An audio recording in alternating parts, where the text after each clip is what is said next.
Okay, will do. Right, so where we left off, guys, it is 10 a.m. on the 1st of Uktar, and you are in your mansion.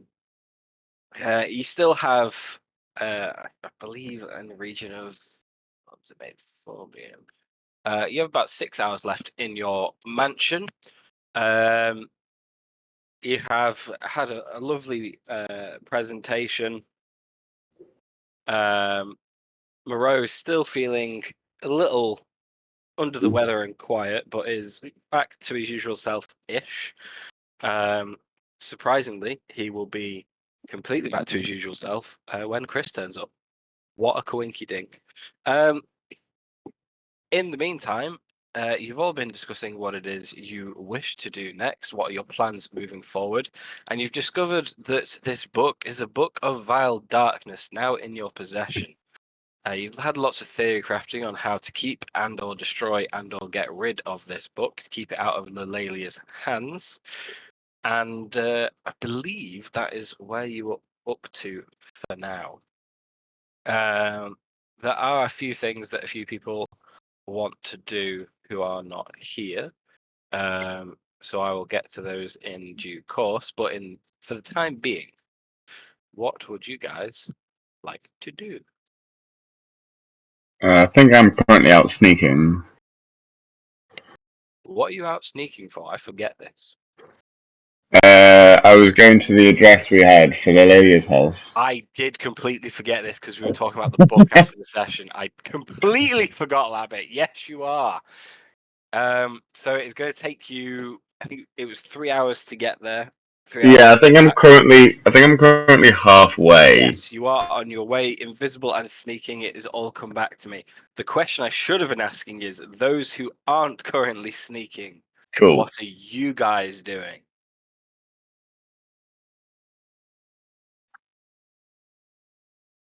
How much time did we say we had left? 6 hours in the mansion and 6 hours until Ribbit returns. I think I was posted outside trying to look like I was on break from patrol or something to keep an eye on the goings around to see if anybody's keeping an eye on us or trying to find us. You were indeed. Yeah. So far, nothing out of the ordinary. You haven't even seen a soldier of Lillealiya. Amazing. Whilst we're here with all the kind of like workshop and stuff downstairs, I don't know if we've got enough time, but I think with these things in our possession, what do people think about trying to create some kind of artifice slash arcane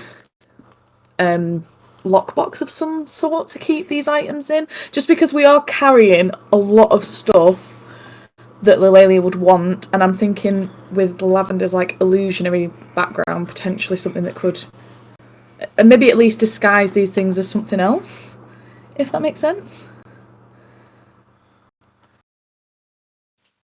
Well, from the reading that I have had before, there is something that is called a false aura that could be of a use, but I don't think I know how to do that just yet.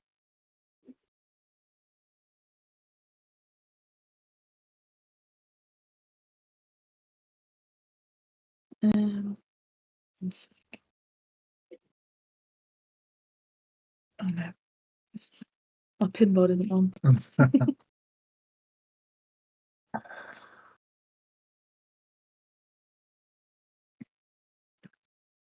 Would that be something that Lavender might know how to create, Matt? I am muted. Say again. What is it specifically you're trying to make? So she was basically just opening up to the group if there's a way of disguising these items that we have as something else long term with the artificer workshop that we have and the knowledge available to us, if that's possible. Because I have that lockbox. All I'll say is you have access to magic. You know how long that magic lasts for. You also have access to a vast amount of creativity and there are lots of tools and items and materials in that workshop. So you do you. I mean, yeah, I think I would see if I can create something that would at least house one or more of these items, and maybe disguise it as like a regular book. Does that make sense? So like kind of Like a fake jacket. like a fake book, yeah, and maybe I don't know, yeah, just Okay. make it look like something else. I'll Well- say,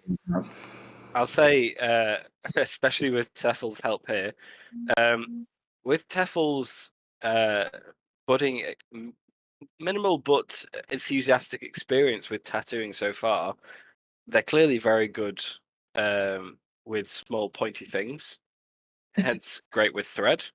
I can tell you between the two artificers, there's probably plenty of leather to go around. Go on, Teffel. Could I, well, I wasn't even thinking of the tattooing stuff, but thanks for the idea, because I will use that.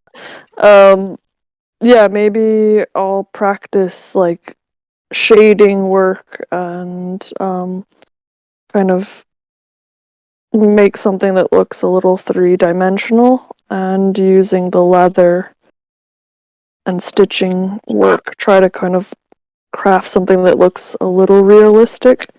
But then also, Tefel has that borrowed knowledge ability. So I could assist. I don't have illusory specialties, but I could activate it for an hour to basically support Lavender's illusory skills. Okay. Yeah. You can definitely both together try and create a cover book for this book of yours. What exactly would you like the cover to look like? What is the title of your fake book?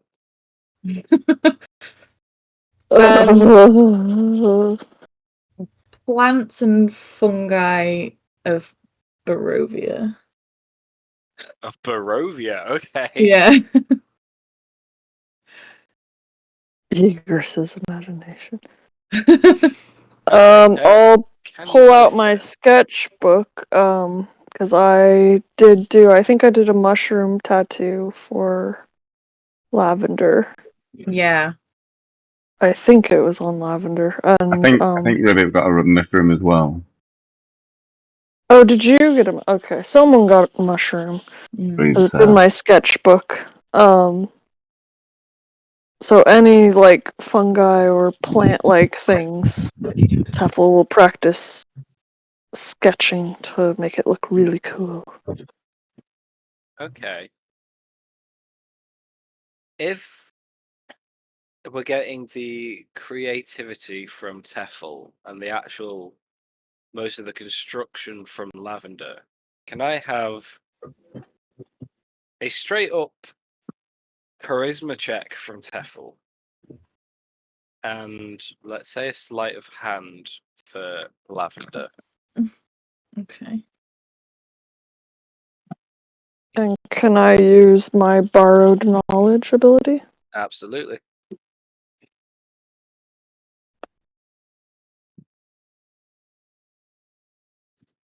So do I give Lavender advantage, or do I give I think myself you make proficiency? roll It's up to you. because we're both kind of doing separate things to help it pull Okay. together. So I'll give myself proficiency. Cool.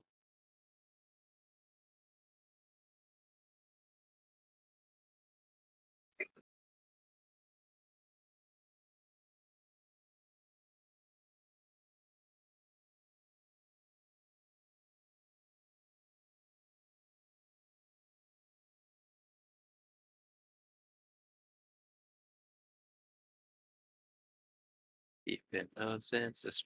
Wow. Ooh, fuck yeah. Yes, sir. Okay. With an 11 sleight of hand, anyone coming in to check the progress of this work will see that it is very. It's got some great ideas behind it. The cover is very bold. That perfect mix of flashy enough to look real, but not quite enough to draw attention. Title gets slapped on perfectly. There is a nice array of different mushrooms, all different shapes and sizes and colors, adorning the front and tailoring onto the spine. And every single like solid line on this cover doesn't quite look straight. The nature side of it is smashing. It looks great. The actually constructed by a sentient hand, not so much. It kind of looks like a perfect jarring mix between a professional book and a scientist's field journal. But it looks very different in color and shape and style to the real book that you intend to place in it. So, as far as piece of work goes, it's pretty good. And if anything, for anything coming from Barovia, it's on brand for it to not be like perfect and like well presented and everything. So Absolutely. on brand. Will the book destroy the cover after 24 hours? Is that a thing? Why? Why would it? I think it corrupts whatever it touches, right? We had the whole bag thing. Yeah. Oh, We're going to put it in a shit. bag, in a bag, in a bag. But equally, we could put it in a bag inside the book cover. Because we have also established that that will work. Yeah. Well, actually, we said we were going to test that would work. We're assuming that works. But yeah, I think it says somewhere that anything it touches, it corrupts in like 24 hours or something to that effect. Because that's why we didn't want it in the bag of holding. It does it slowly, I think. I think that's what We'll it have does. to, Corrupts on we'll a have to double check slower- the rating. Mhm. But it's worth bearing in mind because I don't want to ruin your hard work. Even if it's just temporary, we don't know if who's To be going fair, to practice makes perfect. So if you have to make one every day, you're going to get a lot better. Just refresh it. Yeah. It'll look fantastic in a week. Will it still be detectable if people did, say, locate object or something like that? Yeah. Will it that's give kind off of- a it's magical item, isn't aura? it? Yeah, but at first glance, or if we come up against more soldiers, perhaps they wouldn't take it at first glance. What Lavender said. Just to clarify, though, it does just say it gradually destroys what it touches. It doesn't specify a time period. Yeah. Okay, so we just need to pay attention to it. Yeah. We need to work out how long it takes. That's step one. So, It might help the effect if it kind of looks weathered and Yeah. Also true. weird. Actually, make it less Mhm. appealing. I think for now, then, if we keep it out and we can keep an eye on it and see how quickly it deteriorates, because we don't want it to catch us by surprise and then suddenly Bag of Holding implodes. So I think if we keep it, I'm not even here. Sorry, ignore me. I'm not We even. can just keep it on somebody's person. I'm outside. I have a note to keep checking on it. I just need a reminder, maybe. so while those two are making this book cover, what are the rest of you doing? Meridia outside. Are you staying outside there the whole time? Just keeping watch? Yeah, I'm basically just keeping watch and keeping a look at left and right. After how long would taking this making this sleeve take, Matt? Like making the book jacket? You wouldn't know from outside, but I'd say, given the sophistication of that workspace, probably only like an hour. All right, okay. Because I was going to say, after about an hour or so, I think of checking and trying to see if there's any recurring faces or recurring people walking by and making note of them. I think that just out of pure curiosity, it would cross my mind. Simply because Lavender scried on her, so I know that she's here. Can I feel Lillealiya is here? Ooh. Give me a religion check.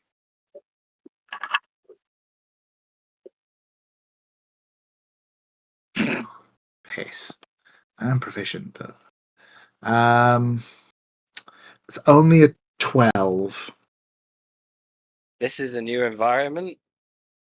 You have been through a lot in the past 24 hours. It's really hard to say. Okay, all right, no worries then.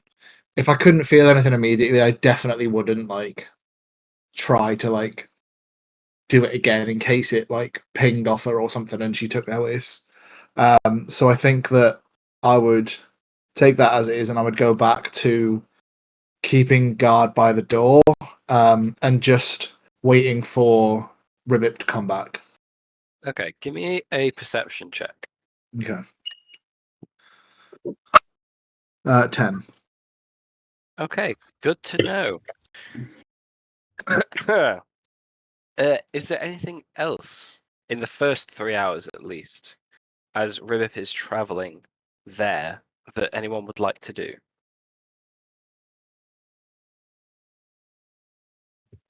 I'll take this as a no. Nothing from me. Okay. While this I is a would solo, like to go on. reattunate to the cube. Just Perfect, easily done. Will only take an hour. Anything else?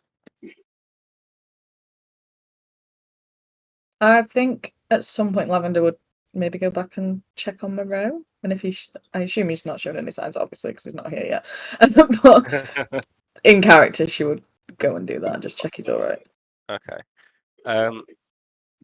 He is awake by this point, but you can tell he's deep in thought. So while he will acknowledge your presence, checking in on him, and give you a very subtle nod, he won't make eye contact just yet. Okay, she'll just sort of make him comfortable and go back to the book. Okay. While this is a solo thing, obviously Ribbit has to be the master of his own actions. However, as it's as it's probably quite scary for Josh, feel free to chip in with your suggestions. I will allow a semblance of metagaming. Dear God, please. I agree. I disagree. I think you should do this, Josh, rather than holy shit, that's one of them. Don't go near it. Don't do any of that. Alright, God damn it, I was literally about to say I know nothing about this world or its people. That was specifically the advice I was looking for. If you see a giant floating lady, run the fuck away. If there's one thing a frog is scared of, it's giant floating ladies. There we go. giant floating lady. Oh, hang on, we're not there. I Never don't mind. think that's frog specific, to be honest. No, True, that's why I true. thought that would be okay. Do you know what happens to a frog when it gets hit by lightning? The Same as everything else. happens to everything else. It's such a bad film. It's great. Right. Okay. Ribbit.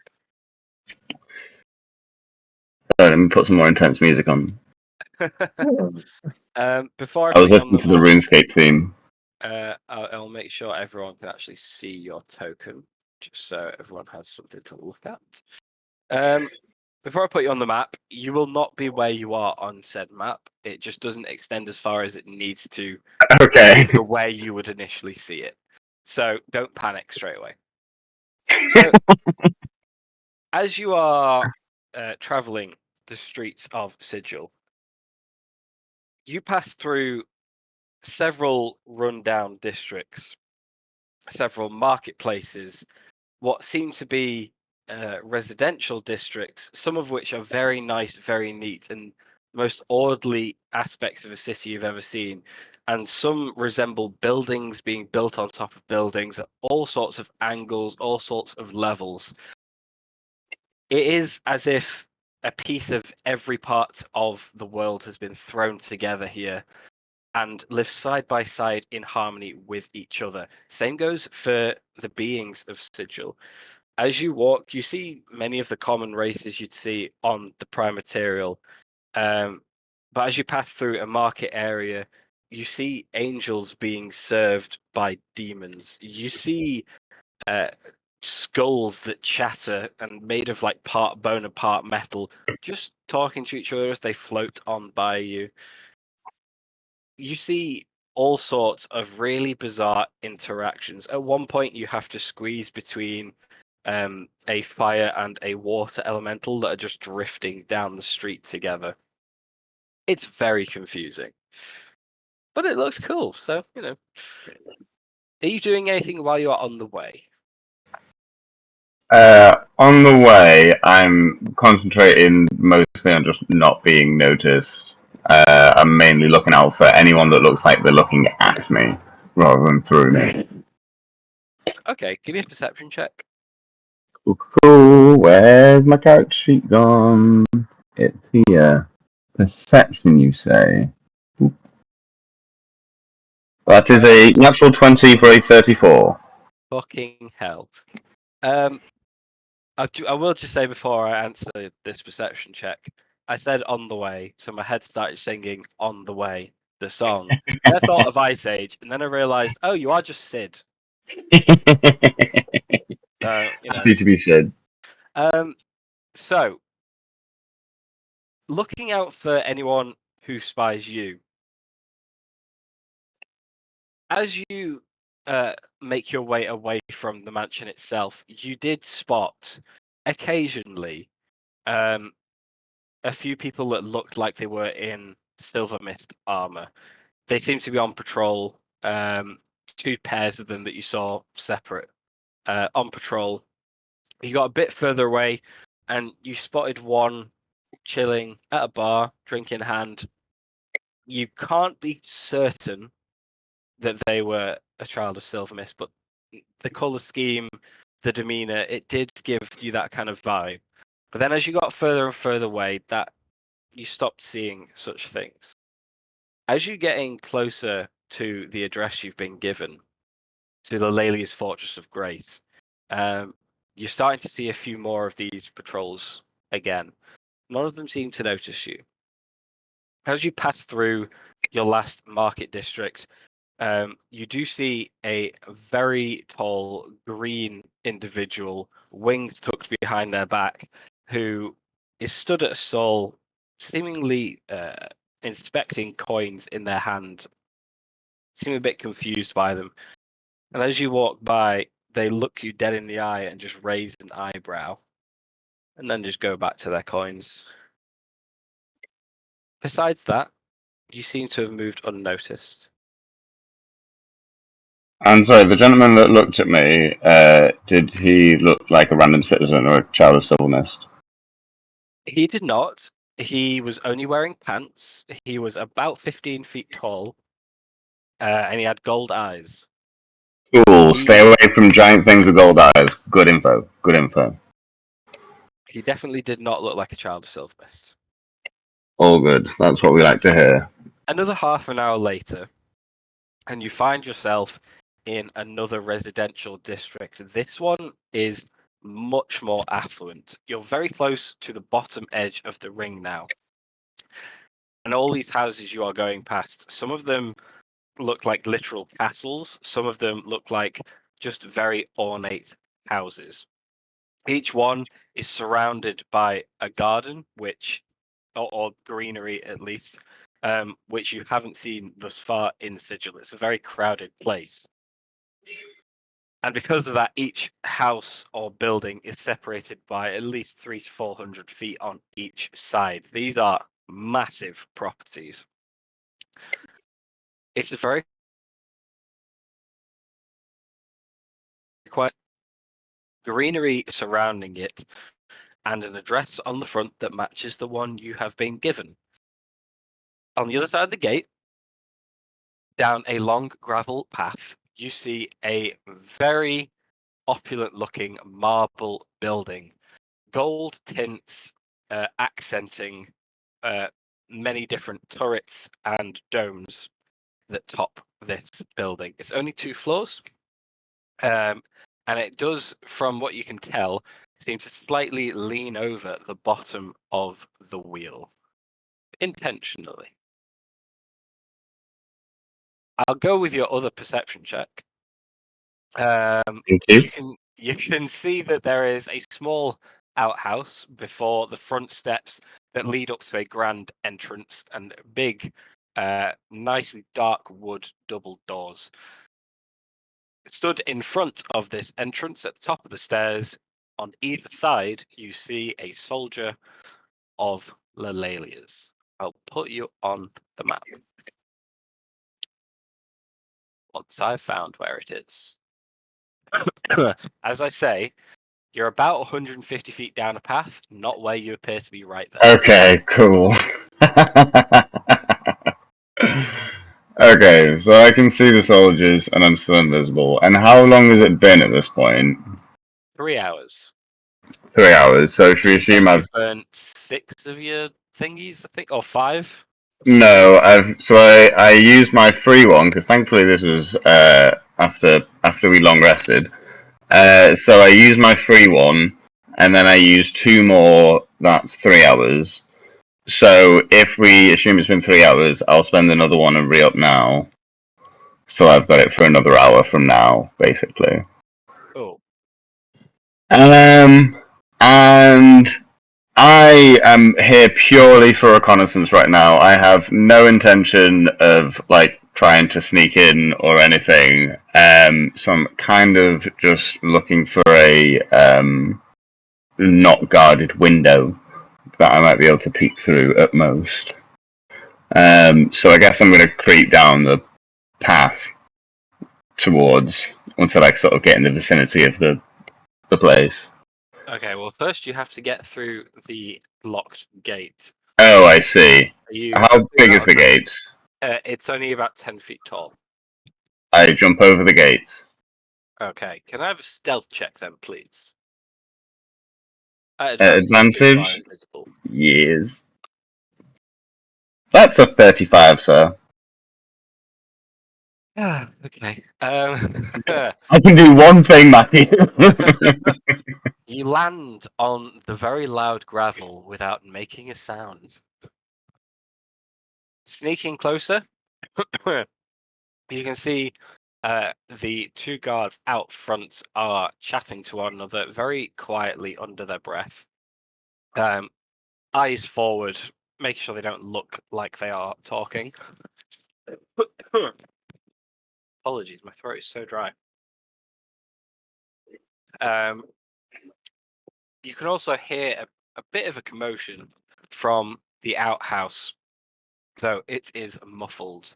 Peering through the windows, you can see there are a few more soldiers of Lillealiya in there. At the front of the building, there are 5 windows, 2 on the ground floor and 3 on the top. So where you see the windows down here, they are the same on the top floor, only above the door as well, there is a 3rd window. Okay. And sorry, how many stories is this building? Is it just 2? Just 2. Cool. I think primarily I'm just going to do a lap of the building first of all. So I want to try and maintain at least 30 feet from the outer perimeter at all times. But I just want to look around, and I'm ideally trying to make a note of how many guards are around and where they're stationed, that kind of thing. Yeah, well, you have access to your token. Oh dear. Here we go. My music just got more intense. I'm regretting this playlist. Okay, I don't want to be this close. I'm spooky scared. Oh, there's a man. Moving around the side of the building, you do see 2 more windows on the bottom floor. Above those windows is a balcony with some floor-to-ceiling windows connecting to it. And again, on this bottom floor, up a set of stairs and on another patio area, you see another guard stood by a closed door. And this patio area, how far does that go out? Because the map ends here, right? It does. After that point, there is another set of stairs, and it leads into like the garden around.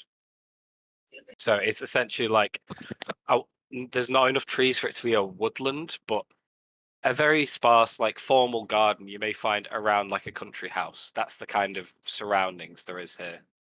Not quite to the same scale because it's Sigil, but that's clearly the aim of whoever built this. I think I'm gonna continue like around the patio basically, just because I don't want to get anywhere near anyone at the moment. So I'd like to do kind of a full circle around the patio, trying to get to the back. I want to see what the back looks like. I won't be able to put you exactly where you are, where you need to go. Sorry, but as you make your way around to the other side of the patio to where these stairs lead up, you can see quite clearly that the edge of Sigil lies on the other side of this patio. Ah! There is no back per se, as it hangs over Oblivion, and it's quite disorienting as you look straight forward off the edge here. You are looking if I got the orientation right. Yes, you're looking up towards the sky itself. Well, that's terrifying. Robert is going to back away slowly. Okay, well, I'm going to do the same thing around the other side, basically. So, again, I would be like, 20 to 30 feet back at this point, so as not to be near this building. I assume there's a window since I can see the man inside. Yeah. Anytime Cool. you can see through walls, it's because there is a window. Cool. So I'm going to maintain my distance and then come around here. And I'm guessing I see the same thing. Once again, you see a small ground level balcony with some nice cushioned seating. It sits in front of another door on this side, right in front of you. And then once again, up some stairs towards another patio, you see another guarded door and a series of windows. Once again, at the edge of that raised patio area, there is just sky. Awesome. Not terrifying in the slightest. Okay. Well, there is a door over here. Do I go inside? That's the terrifying question of the day. Where are the windows over That's a here? question for everybody else. Guys, should he go inside? Are you satisfied? Metagaming. I'm encouraging it. How satisfied would you be with this quantity of information? Would you want further confirmation? There is a window That's here. a question that Ribbit has to ask himself and think. Uh-oh. And Damn it, I hate you all. that's the fucking terrifying point. Oh my god, this has happened to me twice. Why do I keep doing this to myself? See, it all sounds like you're being nice and playing by the rules. I just think you're all scared you're going to get killed if you say anything. Plausible deniability.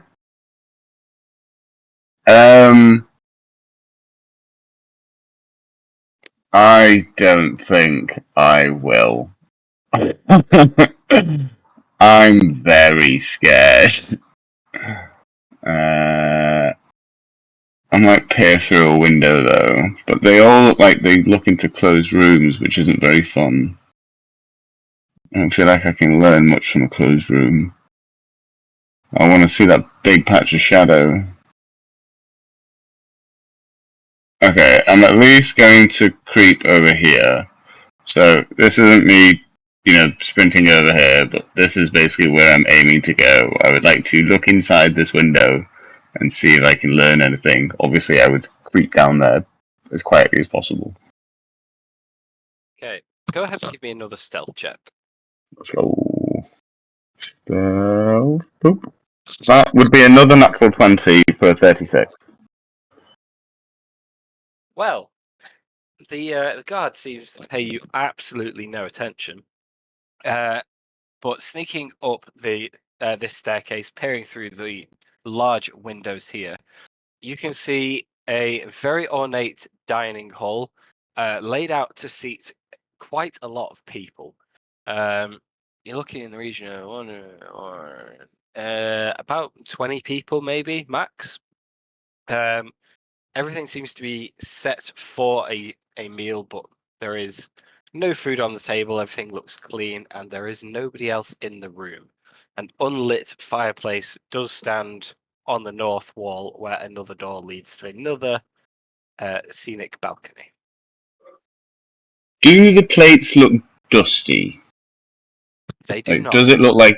Okay, so it does look like tended to. It doesn't look like abandoned. It does not. No.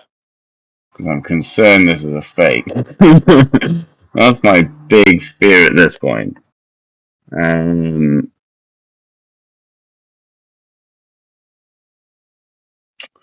Okay, I am not going to push my luck. I'm going to return with the information. That is the plan, yes. Okay, good to know. Sneaking your way back out of the complex and onto the main road, you begin making your trek back across Sigil. In this next 3 hours, and in the 3 hours before the mansion disappears, is anybody doing anything?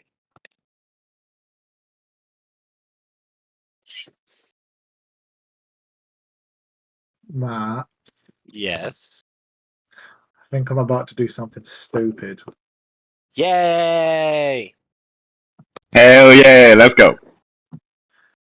If Rivip hasn't come back yet, I would be worried about him going on his own, especially after the story that he literally just told us about walking headfirst blindly into a beholder's lair and the rest of it.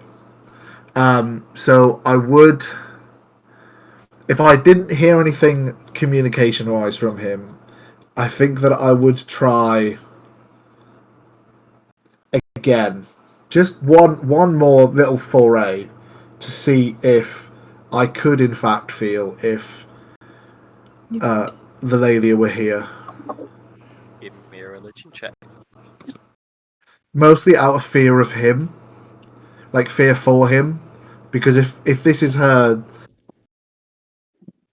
shit, 16.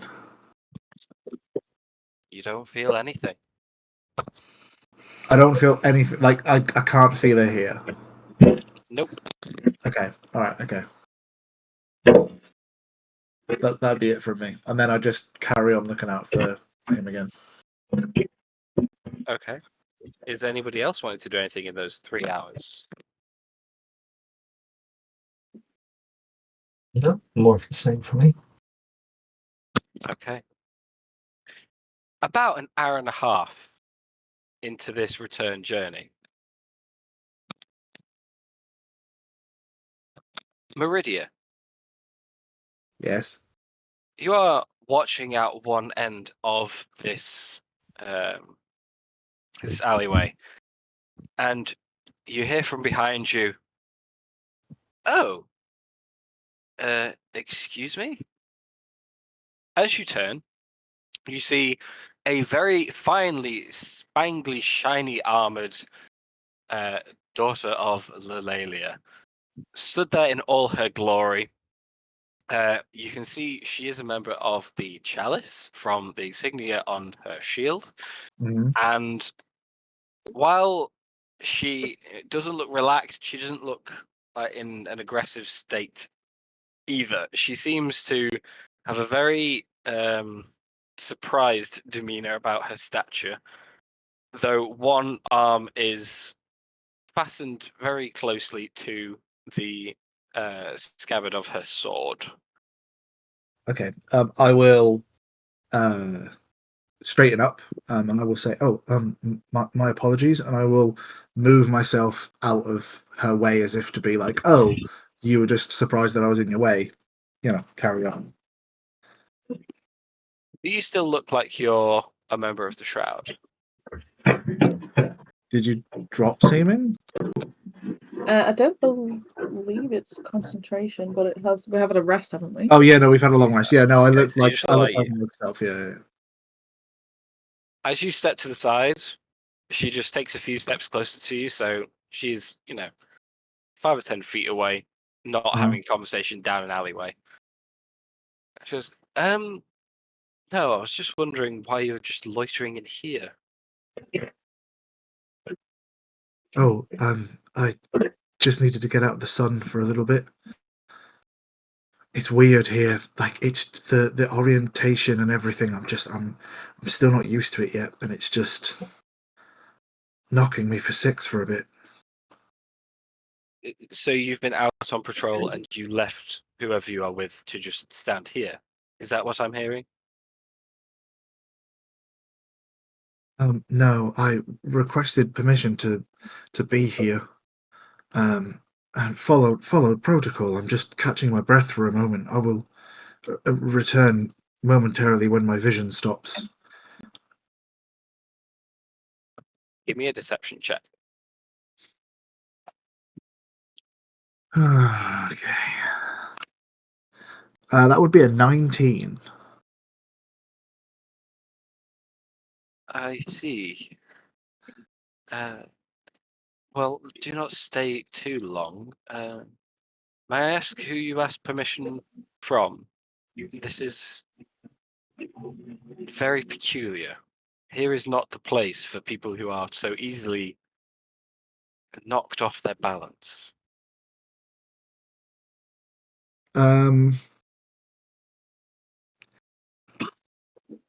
I am going. Do I? I don't recognize this person, do I? You do not. Right. Okay. I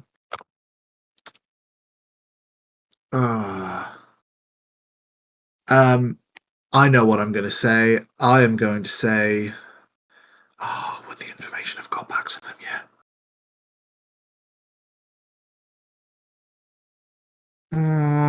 I'm gonna say from I'm gonna say from Linvala. Okay. Ah. Of course. Well, I do think at this point you hear a ahem from the end of the alleyway. Stood there is a Constantia, one who you don't know personally, but you have heard of. You see Constantia Jathan stood at the end of the corridor, snapping her fingers. Okay. This individual you're speaking to immediately cuts off their sentence, turns around, nods their head and says, "Of course, sorry," and begins shuffling off a bit sheepishly towards the end of the alleyway. Are you doing anything? No, I'm letting it happen. Okay. They depart, turning the corner and disappearing into the Sigil streets. Okay. Oh, I was so scared for you. Oh my god, I was so scared. So was I. Okay. Sweet. I am going to slip back inside the door with the rest of them. Okay.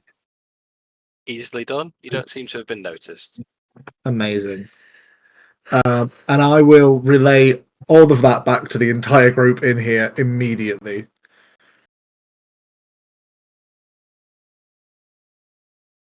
Okay. Including the name Constantia Jathan. Okay. That was great. Who are they? One of the big generals or something? No, she's just a Constantia, so she's technically below me. It's what Galen was. It's the step before they prove themselves and gain a title. But she has a retinue. She has wands to command. I don't know too much about her, but I have heard things. Matt, the things that I've heard, is it along the lines of, "Oh, she's another Linvala"? Similarly, yes, she's not quite as ruthless, but she Yeah. is just as determined. Most notably, however, the last thing you heard about her, and thus some of the other group members heard about her, was Ribbit exploding her chest with a dagger. I was going to ask, do we know her? Because I'm not sure if we know the name, but the picture was very familiar. You would have. Oh. I think you did hear the name. Yes. Yeah. Meridia, did you get a sense of whether she's actively looking for us? Or is she just on patrol around Sigil normally? I could not answer that in any way, shape, or form. I'm afraid she appeared at the end of the corridor, made in a hum sound. Her lady ran off. Was it a lady that I was talking to, Matt, from the attire? Yes. Cool. I could have told her to fuck off. Fuck! Why didn't I ask that? I'm so stupid. Yeah, but get your feistiness in there. Yeah, no. You outrank her. I do. That's why I was like, I could do. Fucking, who are you to ask me? Fuck off. Fuck. All right. Well, I'm gonna say that the lady ran off after her. So I didn't know whether she was on patrol or not. It looked like the lady said that she was on patrol. I think, judging from her demeanor, with how angry she was that I had stepped off patrol, but I think it's all just because they're, in regards to, like Linvala, they are very zealous and very determined to get to be an honoured saint. Jarthan, on the other hand, isn't quite as cutthroat and ruthless as Linvala was. Well, if there's one thing that she is supposed to be is dead. What do you mean? Well, Ribbit, I'm pretty sure we saw her in Silvery Moon, which was a close call, but if I remember correctly, no, actually, I'm not sure if Dayak was conscious by that point. You definitely were. Okay. She was the first one that chased you out. You killed her in the courtyard, and then as you were being surrounded, before you could get out the gates, that's when you fell unconscious and plane shift occurred. Yeah, Ribbit plunged Yeah, I burnt her from the inside out. Yeah. Ribbit plunged this sword in her chest, and she fell to the ground, and fairly certain that was a fatal wound. That's very discerning. Well, that would make sense if she's somehow making these rifts. If this Constantia died in one reality, but maybe not in another, perhaps she's pulling them through. Doesn't matter how many we kill or how many we get through. She's able to just pull them back through. That's why she's so bloody confident all of the time. That's what happened? Like Lavender? That she's come back from the dead? That somehow you've got the power to do that? Well, perhaps, or what if she's building an army from not just this reality, but all of them? Oh, God. I think you might be right. Yeah, definitely. I agree with that, Lavender, because the lady doesn't take... If Jarthan had died, then she doesn't get buried in the catacombs or put to rest in hollowed ground, because it's seen as if they fall before reaching a certain point, then it's seen as weakness. So they definitely wouldn't be bringing them back from the dead. Right. But if they get them at the previous point, in another reality, in another time, before they fell... Maybe this Jarthan in another reality killed all of you in their reality. And that's why she's pulled this one through, because she didn't fail. Oh boy. Would that mean that there's a chance Linvala's still alive as well? Oh, fuck me. No. Please, can we go back to saying Little L? Just in case? Maybe our reality's version of Linvala was the worst. And I can hear Matt laughing through his mute on this. Maybe our version of Linvala was the worst Linvala that existed. So every other Linvala is a lot calmer, less Linvalery, gang, yes. And there's kind of like Marie's just nodding her head along at all of this, wide-eyed, like deer in headlights. Like, let's not think about if there's a worse version of Linvala out there. How about we take Moreau and start following that Jarthan? And what we do is, when we get into contact with Ribbip, I am telekinetically connected to him. So when we get into contact, I can go, "Hey, Slippy Boy, we're following this person. Come and find us as we're following." Yeah? That's like a good lead right now, because I don't particularly want to go back to the mortuary, and I don't particularly want to just hang out here when the mansion gives up. We need to find another safe house or somewhere we can be. Yeah, we can go somewhere else, and Moreau can do this again, hopefully. But And I look over at catatonic Moreau and go, probably. Sorry, what were you saying? But if not, then what? Where will we go? Well, he can't do it in the same place here, and I've already been spotted once here, and now I've said that Linvala is here. Oh, guys, sorry to interrupt.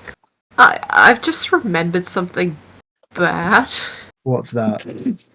So, when we were with Lillealiya in the reality that I'm from, Yeah? I may have given her something very naively, not knowing who she was.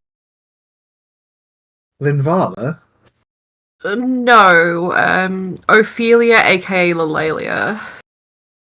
What did you give her? Have you heard of the Eye of Zoltek? What is that? Matt, has Meridia ever heard of the Eye of Zoltek? Give me an Arcana check. I was waiting for this to twig with you, Eve. Yeah, I know. I forgot that I did it. Arcana, that's a 22, 17 plus 5. You know exactly what the Eye of Zoltek is. Meridia's face is very reminiscent of, you know, that painting? I'm gonna scream. I didn't know. I thought she's my friend. I thought she's a good person. I didn't think she'd go crazy and take over the world. I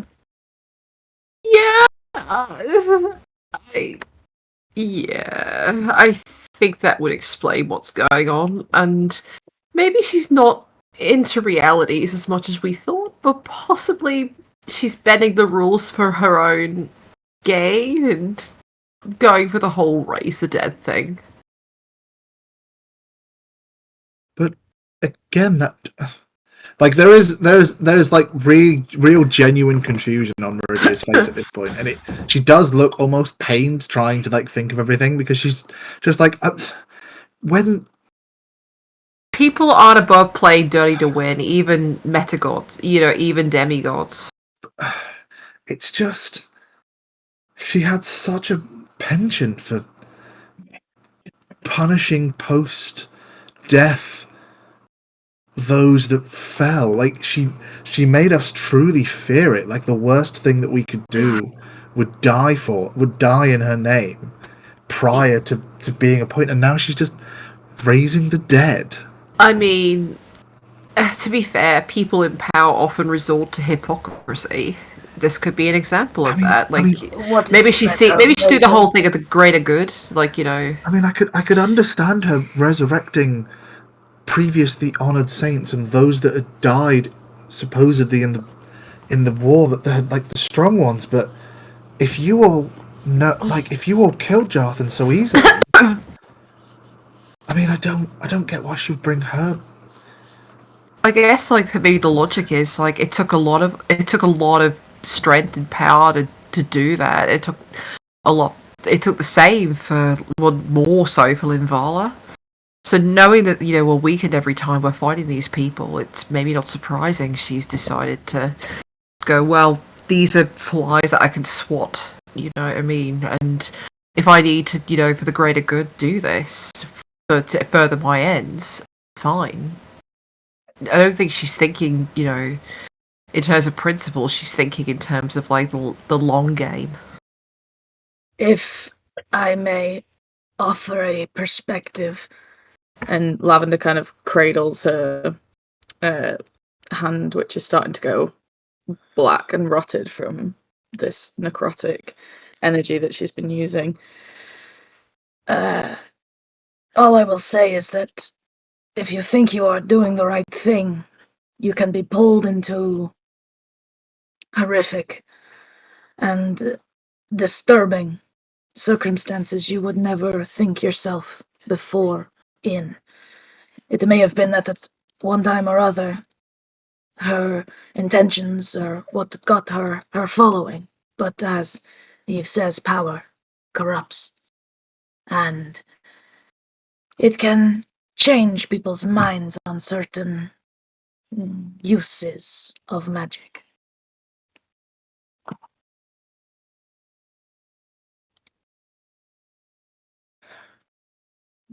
What better way to cover up her actions by acting that she despises them? That's what I'm saying. Very good point. Very good point.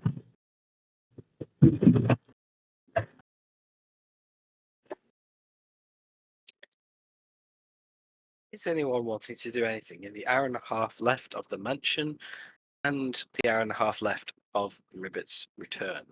That goes for Ribbit 2. I would suggest that you seaming us into non-members of Silver Mist and looking like somebody else for us. I think that's a good shout for now. Yeah. At least coming towards the end, I'll do that before we leave. But Yeah, unless literally anybody just else has before got stuff to do. we pop out, yeah. Ribbit on his way back is keeping a focus on making sure no one's following him, and then when he thinks he's within about an hour of the house, the mansion, he'll start every sort of couple of seconds just periodically pinging off. Fish lady, can you still hear me? Until he hopefully gets a response or reaches the door. I Okay, think what's the range on your thing? 1 mile. Okay, cool. when it would get to like 30 minutes before the spell would end, and I know that 30 minutes before Ribbit would come in, I'd kind of poke my head out the door and just kind of go, give him like a quick overview and let him know to just meet us back in the corridor where we are. Because then, but we're going to not look like us, but we're going to be seeming, but I'll still be able to talk to you telepathically. Okay. We'll figure it out. Yeah. You get to, do you say you're poking your head out half an hour before Ribbit gets back? Yeah. Yeah. Cool. You get to being about an hour away, Ribbit. You started to ping off this telepathic message, making your way through the crowded streets once more, and you see something very odd. They don't seem to have clocked you, but the woman who you killed by stabbing through the back, through their chest, and exploding them, walks past you with a few members of the Church of Silvermist in tow. She seems frustrated and in a rush, and is going the opposite direction to you. Rube is like almost a little bit panicked, just because it is like him seeing a ghost. But he sort of steels himself and then focuses to get back because he doesn't know that everyone else knows this, so he intends on telling everyone else this. Okay. You get to about half an hour away, about half a mile, and you finally get a connection on your telepathic pings. However, there's a bit of an overlap. Meridia's sticking their head out of the front door, listening out, but with some, their own thoughts going through their mind as you come in halfway through a sentence and you're just talking over each other. It's very jarring for a second or two.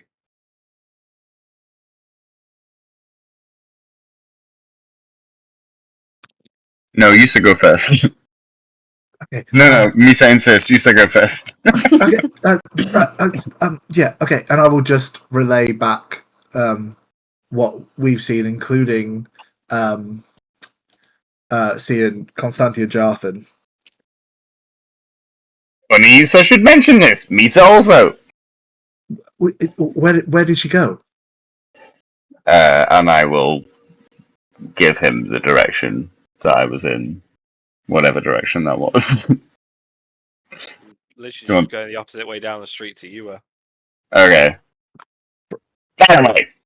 Right. Okay. Just hold on, and I'll go back inside, and I'll reiterate to them that Ribbit has also seen them, and that we should. I think that we should hop out now. Do seeming now. Hop out. I'll give Ribbit a quick explanation of what we look like. Until, again, Moreau wakes up. We don't have a different thing, but... Yeah, but if Moreau is going to have to... Someone's going to have to carry him. Because this place is going to spit us out in half an hour anyway. Depending if he's willing, if he's willing, Misa could put Hisa in the Pokeball amulet.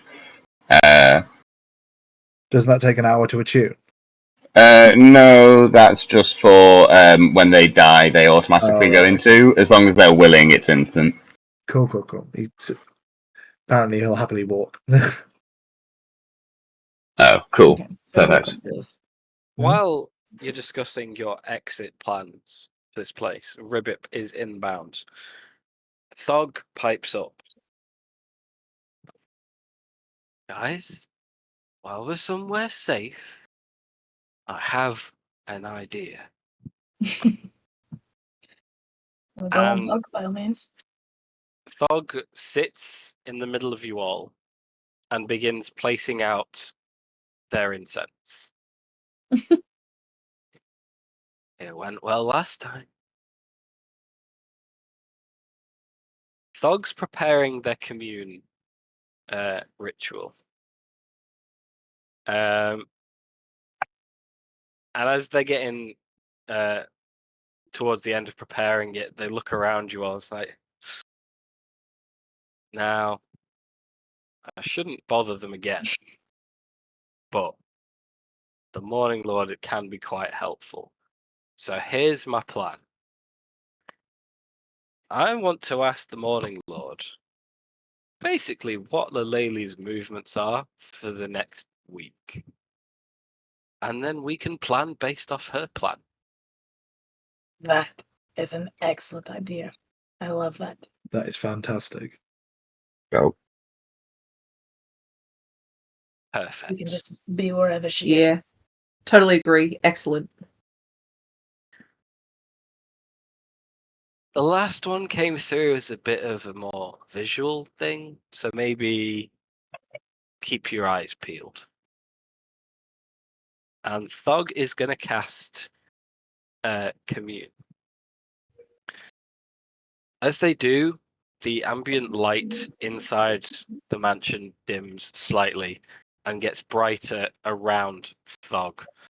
There's no discernible source of this light, but it is very pretty. The incense burns more intensely, and the circle around where Thog is sat glows in the bright light of a setting sun. They concentrate for a second before asking, where exactly will Lillealiya be for the next 7 days in chronological order? I'm impressed Thog knows the word chronological. That's smart. They break their concentration for a second to look up and give you a wink. You see the ring that is glowing on the floor, made of salt and incense around Thog, begin to glow even brighter, and then split in two. One ring remains on the floor, and one rises around Thog and over them to hover above. It thickens, and over the course of a few seconds, you see it magnificently turn into a relatively detailed, given it's made of different brightnesses of light, a relatively detailed vision of Sigil. Thog, whether intentionally or not, is acting as the. That was lovely, Josh. Thanks for that. You hear me? Yes. Why can you hear me? I don't know. Probably because you're What? not muted, you dickhead. It's the wrong mic. I'm like miles away from my desk. I'm in the kitchen. Well, it sounds What the like you're right hell? next to it. Whoops. Charles, I am so sorry. Don't apologise, that was excellent. We only apologize for bad burps. Oh, the timing of that. Whoops. Like, that would be great in character, but you're not actually Oh. here yet. So, whether intentionally or not, Thog is currently acting as like the spire of mountain peak that Sigil surrounds. On this this disc to represent Sigil, you see Lillealiya's location be portrayed as a small purple dot. It lingers for a second and then pulses. It pulses again. Then for a third time. And then it's almost as the pulse, seemingly counting, stops, but stops short, as if for a moment the Morning Lord hesitates. This very quiet, very simple, very slow-moving image then bursts out erratically as Lillealiya's point, this one dot representing her, seems to split off into 1,000 different strings, all stemming from Sigil, but spiraling around the room to different points on this wheel and to random points in the room. Thousands of locations simultaneously. The confusion seemingly mimicking indecisiveness or uncertainty on behalf of the Morning Lord. The hesitation returns as on the dot that is representative of Lillealiya, the big one still on the wheel, a small yellowish hue begins to burn. And when I say burn, I mean sizzle into this image. It doesn't seem to be fitting with the theme of the rest of this vision. You can see on Thog's face their concentration is wavering. They can tell something's not quite right. All of these strings of purple retract back into the one dot of light and burst out once more, only this time they flow, one each, into all of you, striking dead in the center of your core. Pathways between the Lillealiya stretching to you. All the while, this orangey glow burning brighter and brighter is now disrupting the image you see. Thog's face gets even more contorted and confused, and as this glow widens ever so slightly, you see an eye, a very familiar eye, peering through the vision. A scowl, intrigue on their face. You see the eye of Lillealiya peering through, and before that pang of fear can strike all of your hearts, you see the ring itself pulse with a magnificent light. As it does, it becomes not just a ring, but a flat disc through which a giant golden hand forces its way down, grabs itself around Thog, picking them up like a doll and pulling them through, and you are left in darkness. As the ambient light inside the mansion returns to normal, you're all okay. There is no eye from the Lillealiya, but there is also no Thog. What would you guys like to do? Paddock. I would like to pee. Oh, Thog? I don't think that was good. Matt, that big golden hand, did I recognise it at all? God, Thog! Where's don't Thog need- gone? You didn't recognize it, but given the way it looked, the direction it came from, the majesty and blinding light from it, you can only assume it was either a servant of the Morning Lord or the Morning Lord themselves. Is there any like traces of is it transmutation magic where it's like teleportation? Yeah, is there any traces of that? You cast Detect Magic. There is no residual magic left in this vicinity, besides the mansion itself.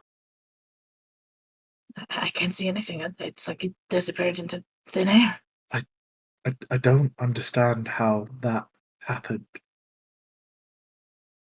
The Morning Lord is a greater deity. But that was Lillealiya. It was Big L's eye, right? I would recognise that eye a million miles away, right, Matt? Oh yeah, both you and Lavender. Yeah. Everyone inside the original council chambers when she appeared, you recognize it. It's definitely her.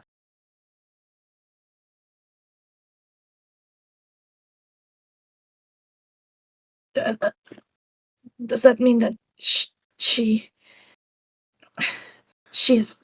corrupted him somehow? No, I can't believe that. No, I don't think so, but I don't No. understand how she is powerful enough to interfere and manipulate But something going on with the Morning Lord. but look at her movements before the eye appeared. She split her being, went across many different paths. Well, yeah, because we're in Sigil. We're in the plane of doors. But it was all at once. No, it said in chronological order. So I think that they had popped out, but obviously we weren't going to be able to count maybe what's happening. maybe it's a good thing. I don't mean to be like Pollyanna-ish, but maybe the Morning Lords remove Thog to keep them safe for a higher purpose. Maybe just to keep. I just to keep certainly away. hope so. I hope so too. nice to I believe, don't want to think that. I can't believe Thog's been well. taken. What if Lillealiya is interfering with the Morning Lord?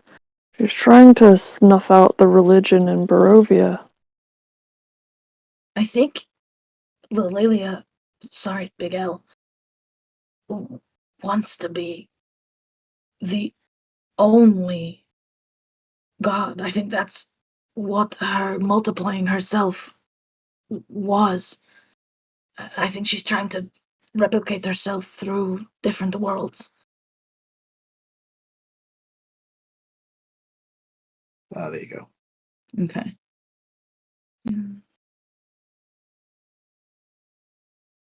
Okay. So the Morning Lord couldn't tell where she was going to be because of how many options she has, I'm guessing. There are so many possibilities. But I wonder what it meant by she will be inside of us. No, I think that she maybe took over the ritual somehow. If she's not already, like Devil says, interrupting the Morning Lord somehow. Perhaps she just hijacked it. She seems to have, as from my scrying on her, abilities to know when this is happening. So perhaps she was able to distort it somehow and see where we are. And I think we should move. I agree that we should move, and I mean no disrespect to this Lavender. I could understand her being able to influence and mess with your stuff, but she's not a great deity. She shouldn't be able to mess with anything the Morning Lord does. She shouldn't have that kind of power. She shouldn't. But does she?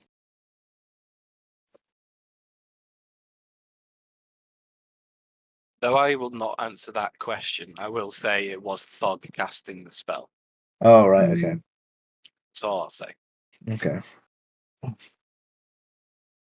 Anyway, I think that we need to leave this place. Yeah, we need to go now. I will cast Seeming. I will make us look like various kind of Sigil NPC that I've seen and passed. We've passed hundreds of people, so she'll pick a few out of the back of her mind. I'm very disturbed, but I think I believe it might be the last charge of this thing. But do you think it would be important enough just to know where Thug went? I will say I believe the cube is out of charges at the minute. I thought they used one and it has 3 charges, but if they have used more than once, then okay. They said one last time. I think it's because plane shift uses 2. Yes, they used it once, but the plane shift I think takes 2 charges. Let me double check. Yeah, two to cast plane shift. Okay, so it's out of charges. But I got the scroll for plane shift. That was to get back. Oh. Right. Yeah. Sorry. They sold Pokemon for that. Okay, when we hop out the door, I will speed relay to Ribbit. Okay, is that it then? Seeming, so you guys don't look like you are followers of Lillealiya, seeming on Tefl to look human, and then out the door. Yeah, if everybody's happy with that, unless they want to look like anything particular. Okay. Out the door you go, Moreau collapsing the mansion behind you, and you find yourselves on the streets of Sigil, with Ribbit close by. Okay, I relay to Ribbit that I'll look to the rest of us and go, do you think maybe we should follow Jarthan then? Is that our plan here? And walk right into it? I don't know. I think that maybe we should be looking at how to destroy that portal we saw. I don't know if there's. Can I rack my brains, Matt, and see if I can figure out a way that we would be able to destroy multiple portals in kind of one go? I'm not making your plans for you. No, I'm Arcana wise, what would be the properties of that with a static portal in place? That is something that Liam, as a person, doesn't know. To destroy a portal. Because if it's a static portal in place that doesn't have an end, I think we've done this. It's like the physical. Didn't we do a check on it when we were there? So it depends on the type of portal. Yeah. You can dispel the magic of said portal. If it's kind of like anything. Any kind of portal, a dispel magic spell would probably work because it's magic. Some portals are like physically held in addition to their magic, so you could physically destroy it. That difficulty though would be determined by whether the framing of the portal itself was magical or just a framing. For example, you've seen ones that are made of stone. If the stone is just stone, then you'd be breaking stone. If the stone itself is magical and helping in the generation of that portal, it'll be a lot harder to destroy. It happened so fast. I couldn't attach the dimension shackle zone for some time.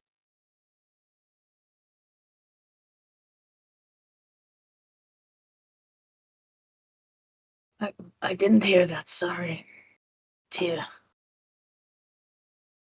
I'm sorry, I'm just lamenting to myself now. It happened It was so very fast. quiet. That's all. I could have placed a dimension shackle on her, but it happened so fast. Well, I was thinking. You know how the mind flayer you called it? Well, I banished him, right? Because he came from not this plane. Well, what plane does Big L come from, Meridia? She comes from the Astral Sea. So, if we see her, maybe I can banish her back. Yes, but I'm sure that at least one of these doors leads to the Astral Sea. Right. And if They she were knows which protecting one one it is, inside of their, quarters, right? Hmm? They were protecting one inside of their quarters. Rebbe, you and Hunter have come across some scrolls in your time here, no? Can we get one for dispel magic in case we come across one of these portals? Wisa did Wisa shopping in different dimensions. Wisa no make any purchases here, Misa believe.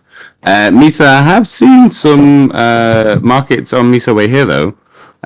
Would Misa have noticed any scroll shops? You weren't looking out for anything specific, but there was plenty of magical effects going on through some of the districts you were walking through. So you can only assume that given the right amount of searching in the right place, you could find pretty much anything here. This is the center point of all doors in the multiverse. So Misa will also say Wisa should consider cost. Misa know how much gold Yusa have, but Wisa used pretty much all of Wisa gold on this plane shift and Wisa Pokemon. Isa was 20,000 gold. So Isa may be expensive, yeah. Well, it was worth a try. I did not have that much dollar, unfortunately. Unless we managed to sell these, I suppose. If Wisa is looking for lower level scrolls, Wisa were attempting to use plane shift. It's a big spell. But if Wisa looking for lower scrolls, perhaps it's cheaper? Maybe. We can always try. Wisa can always go shopping. Yeah, if nobody else, unless anybody has any suggestions, that's definitely something I would at least pop and go and get if I can. Yeah. I think we should also be a bit careful in terms of what we are going to collect. If whatever those visions and strings were to be pointed to be true, it might because we hold the things that she were looking for. And the initial vision might be uncertainty in finding them. Ribbit will also disclose all the information he gathered from the address he was sent to. Obviously, like it backing onto the void, so it's not easy to assail, but certainly possible. Not too many guards. Hey, Ribbit, those Pokeballs of yours, you were saying that the willing creature needs to be able to pop inside it, right? So that's Misa necklace. Misa Pokeball necklace. We call that, but Isa call Raven Queen Slumber. But Isa work like a Pokeball. Misa can allow a willing creature into this room. They very safe. and then Misa can let them out. If Misa spends 24 hours, an hour, Misa can also make it so that Misa go in there automatically if you suffer a fatal blow. Jokingly, Lavender will kind of go to you. I don't suppose we could jerry rig one to hold a deity, right?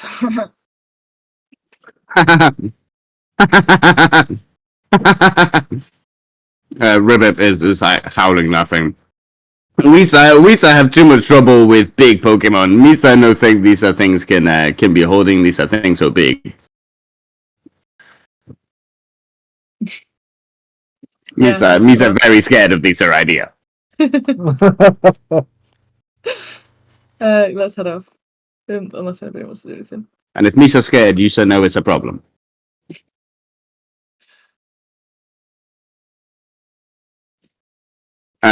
I will also, in terms of like traveling through, obviously, if we go the same direction that I went, I will offer any assistance in terms of guidance to try and speed us through or get us where we're trying to go.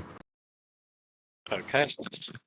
I will say, as you're all preparing to leave this alleyway, those of you with the higher passive perceptions, like 15 or higher, you can tell Moreau is no longer just staring at their feet. They are a bit more aware of their surroundings and looking a bit more like themselves. Does the mansion pull that much energy out of you? What do you mean? It's just a simple trick.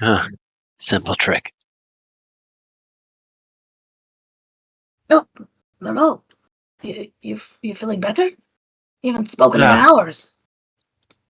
Yeah, it's strange enough. What? I must have had a little too much to drink. I don't really remember much of. I remember going to bed, and that's really all. No, careful. What? You were screaming the whole mansion down. Don't you remember what happened? Devil, tell him. Moreau, we were together in your room. You were doing a reading. Don't you remember? It sounds familiar. You summoned me there. Summon? I don't recall that. Well, I was drawn to your room, and I mean, you seemed fairly normal. You sat me down and did a Taroka deck reading for me. And everything went to shit. What exactly did I say to you? Just before I apparently started screaming. Did I say something? I didn't catch that. Are you saying what did I say anything before I started screaming? Well, you were performing the reading, and there was a vision of Big L. And then you just lost it, and you were catatonic, essentially, screaming. Tia had to put a pillow over your mouth. I'm sorry, I was so loud. Don't worry, the pillow was washed. Thank you very much, Tia. I greatly appreciate that. I would have to. I do not know what happened. I apologize if I caused any alarm. This place is very, very strange. Anyway, Seemed like there was a little more to it. You really don't remember anything? bits and bats. I was dreaming. And he's kind of seemed like look down to his chest and like just he's rubbing like something that was like an ache or a pain. Yeah. What happened in your dream? if you don't mind us asking. I don't know. It felt like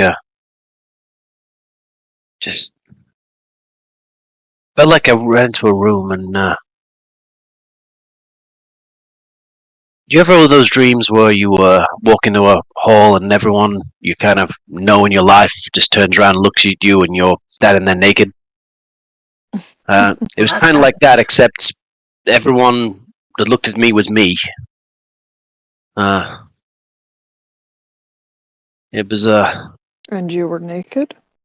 not exactly no. Oh. It's more the feeling of it. A poor metaphor. But yes. Don't you remember our conversation before you went into your dream or whatever state you were in?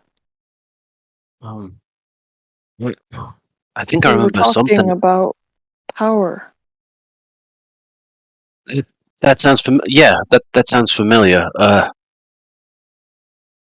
Yeah, I think that is something. Yeah, yeah.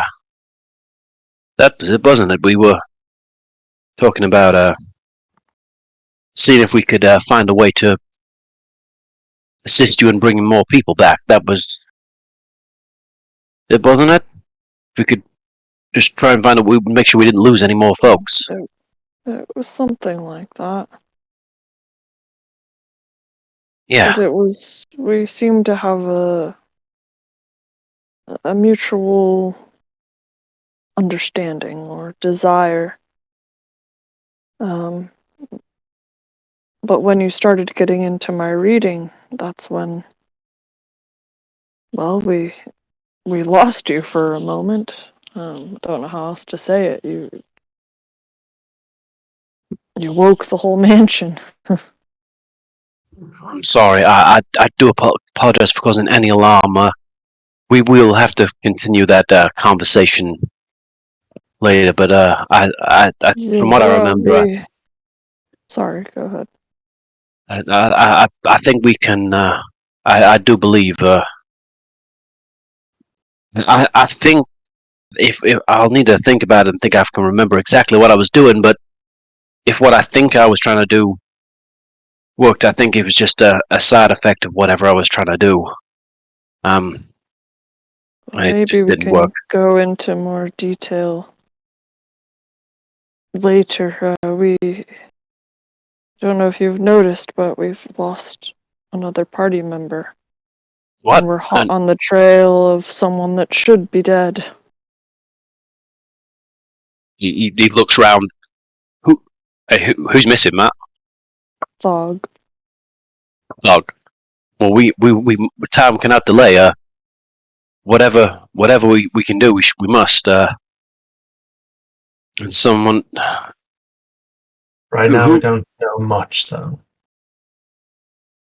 We don't know where she is. We don't know how she teleported. We have a notion of She what was might have taken, as happened far as I'm concerned. from some mini side pocket dimension realm. By the morning. While she was communing, I might add, so if you have any plans to commune anytime soon, do so with caution. Noted. I was, to be totally honest, from what little I remember, I was attempting something similar when it all went wrong. Although I don't think that. I imagine the two would be linked, but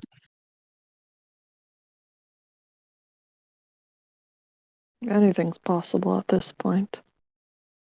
I'll see what I can find. So I can think. If you give me a moment, please keep on with the plan, and I'll see if I can find anything spell-wise that might be able to assist us in finding Miss Dog. On that Just note, make sure that we don't draw attention to ourselves. I was about to say we have 8 hours of unusual inconspicuous and see if anybody has anything they'd like to do or look for. Maybe to give us some more information on this, but I do also think we are pressed for time. That vision that Zog presented to us shows that she has plans within a week. Matthew, on my travels, have I spied any grung at all? Do I feel like if I weren't invisible, I would stick out? You've not walked past any, but on recollection, yeah, you've seen a few. Okay. Because Misa is thinking perhaps Misa could sneak around on these rooftops, or maybe apart from you guys a little bit with a telepathic connection, so Misa can save Misa invisibility in case Misa need it later. That sounds like a good idea. Even if you could see what their patrols are like, or if they seem to be looking for something particular, or in one direction, Well, be helpful. This time, Misa will likely stay within a maximum of 1 mile, but Misa could scale rooftops to warn Yusa of anyone. So that. Go on. Do you think you could scale the rooftops and try and get sight of where Jonathan is? I am certain I could attempt that, depending on the height of the rooftops. Is that feasible, Matthew? It would depend on the section of the city, but yeah, it's definitely feasible. Downside to remember is that you saw Jonathan like an hour ago, heading in the opposite direction when you were an hour away from here. Also, they might remember me. But if it's a Jonathan from another dimension, they might not. It might not have been you that they fought, or it could have been, but they might also be like, "Holy heck, how was the Slippy Boy alive? I killed him." Failing that, can you try and find me a library? I mean, this is the city of all doors. Surely some knowledge must have fallen here over time. Perhaps we can find something to trap her somewhere. If Yusa can tell me what Yusa is looking for, Misa can attempt to gain bird's eye view and guide Yusa. As long as Misa is within a mile, Misa can communicate with Yusa. Okay, great. Keep leading. So, just before I do that, I will re-initiate the telepathic link, because that will have ended now. With, I think it's my proficiency bonus, so like 5 people. Yeah, proficiency bonus. So any 5 people, really. I suppose Hunter, Meridia, and then any 3 others, basically. It's your ability. It's You that. decide. Okay. I guess.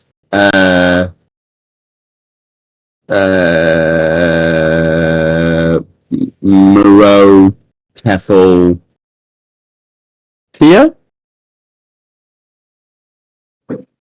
Because Derek never answers. Still don't have any idea, I don't think. I'm pretty stealthy, so don't worry about me. Yeah, from Derek's point of view, every now and again, you guys are really intuitive with each other without having to do anything. Right. On that note, have a think about where specifically you're going next, what specifically you're looking for, and what you want Ribbit to look out for you for, and we're going to have our 5-minute break. Cool. See you in 5 minutes. See you in 5 minutes, guys. 5.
Hello.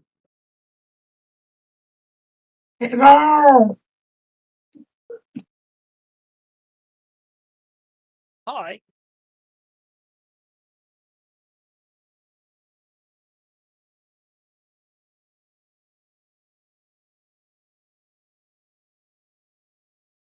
Is everybody here? Hey, Matt. Hello.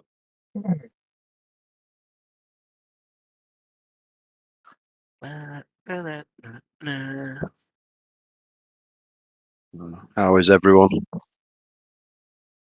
I'm all right. It was alright, and then you showed up, and now things are a lot better.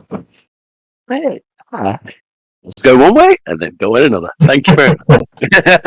I had me the first half, I'm not gonna lie.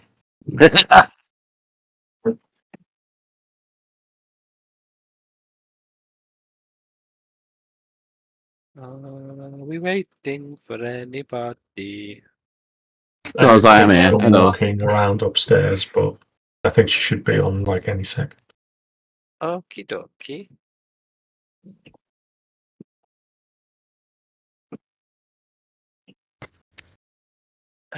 Da-na-na-na.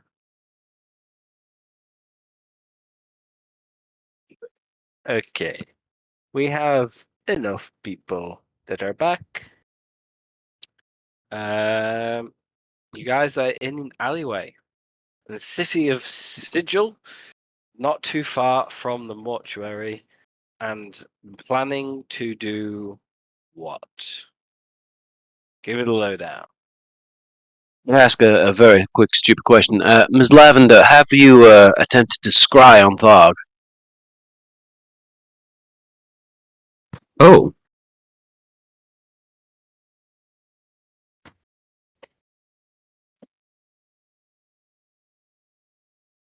If you're talking, Frankie, you're muted.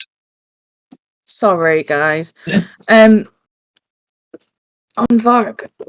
I'm so sorry. You're gonna have to remind me who that is. It's been a while. On Thog. Did you scry on Thog? Oh, on Thog. Sorry, I thought you said Varg. No, that's just my terrible accent that I insist on. Sorry. Oh, that might be a good other name for Thog in disguise. Yes, Mog. I have not. I certainly can see where he is. Where she is, sorry. Yeah, I have a. If we. Because I've got a couple of options I can potentially use, but I can only use one of them. If they're in the city, if they're within 1,000 feet, within 1,000 feet of us, I can locate them. But if not, I can ask from a divination spell, of course. I could ask one question and find out the truth.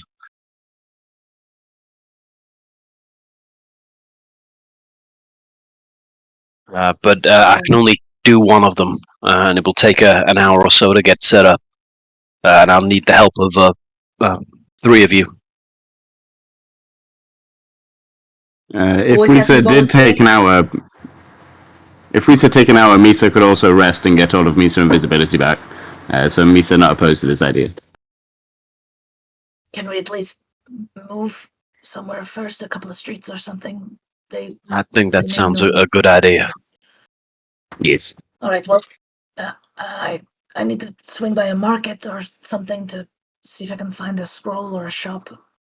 Maybe we can search for something like that, and then Moreau keep an eye out for another shady alleyway or something. Of course, I'm usually pretty good at finding those. Ribib, you can help direct us from above. Yes, Misa will show you to the market Misa found earlier. Okay, great. We can split there, and you can direct us from the market. Okie dokie. Okay, so Roger, roger. I will say you have walked through several different markets on your way to and fro. Which one looked the most magic-y? One that's about 2/3 of the way around the wheel, more towards where you went. This most magic one is probably like 2 hours away. Would Misa estimate? Misa estimate 2 hours away. Other markets on the way. Yeah, there are plenty of markets on the way. I guess we can head to that one and sort of go through Keep an eye out. the Yeah. regular markets, yeah, and see if we see like a spell shop or a magic book shop. Okay, cool. In that case, as you all venture out, it takes you about half an hour as you are traveling away from the mortuary, across the ditch and into the Goat's Wood. This area is one of the more like haphazard areas of Sigil, where I was describing as buildings placed on top of buildings. They don't seem to always match up. Everything is kind of haphazard, but it's very lively, and it has a very lively market scene going on. As you are making your way through this area, there are vendors on all sides of the street and on several layers of the street, shouting their wares, trying to sell this, that, and the other. Everything you can imagine from every aspect of every plane. As you walk down the streets, you can peer through open doorways into bars and see a menagerie of different creatures and beings from all over the multiverse of D&D. And on the streets themselves, as I say, haphazard, simple market stalls selling all sorts. What exactly is it you are looking for? I will say, if you are on the rooftops, Ribbit, it's not the easiest to stay up there, as everything is on such varying levels and roof types. But with your nimbleness, you are able to do it. Every now and again, you come across a market that is itself on a rooftop. No one seems to pay you much mind up there. Those who spot you, you just seem to be blending in with the scenery at this point. Yeah, I probably would put the hood of Elvenkind up through this process as well, just to make me even more discreet. Okay, good to know. Man, Yes. while we're walking around looking for stuff, can I keep an eye out for a blacksmith of sorts? Yeah, definitely. Give me a perception check. Bollocks. Okay. Oh, 17. Nice. You do see, well, you hear at first the hammering of an anvil from down the street. What you come across isn't exactly a blacksmith. It's more of clearly a shop that's been reused time and time again that now has a few bits of smithing equipment in it, a very, very small burner forge and anvil. Someone basically, from what you can tell, seems to be making all sorts of odds and ends, tools and equipment, most of which seems to be being made to order by just a few people that are just loitering. A few people are just loitering nearby, waiting to collect whatever it is that they're making now.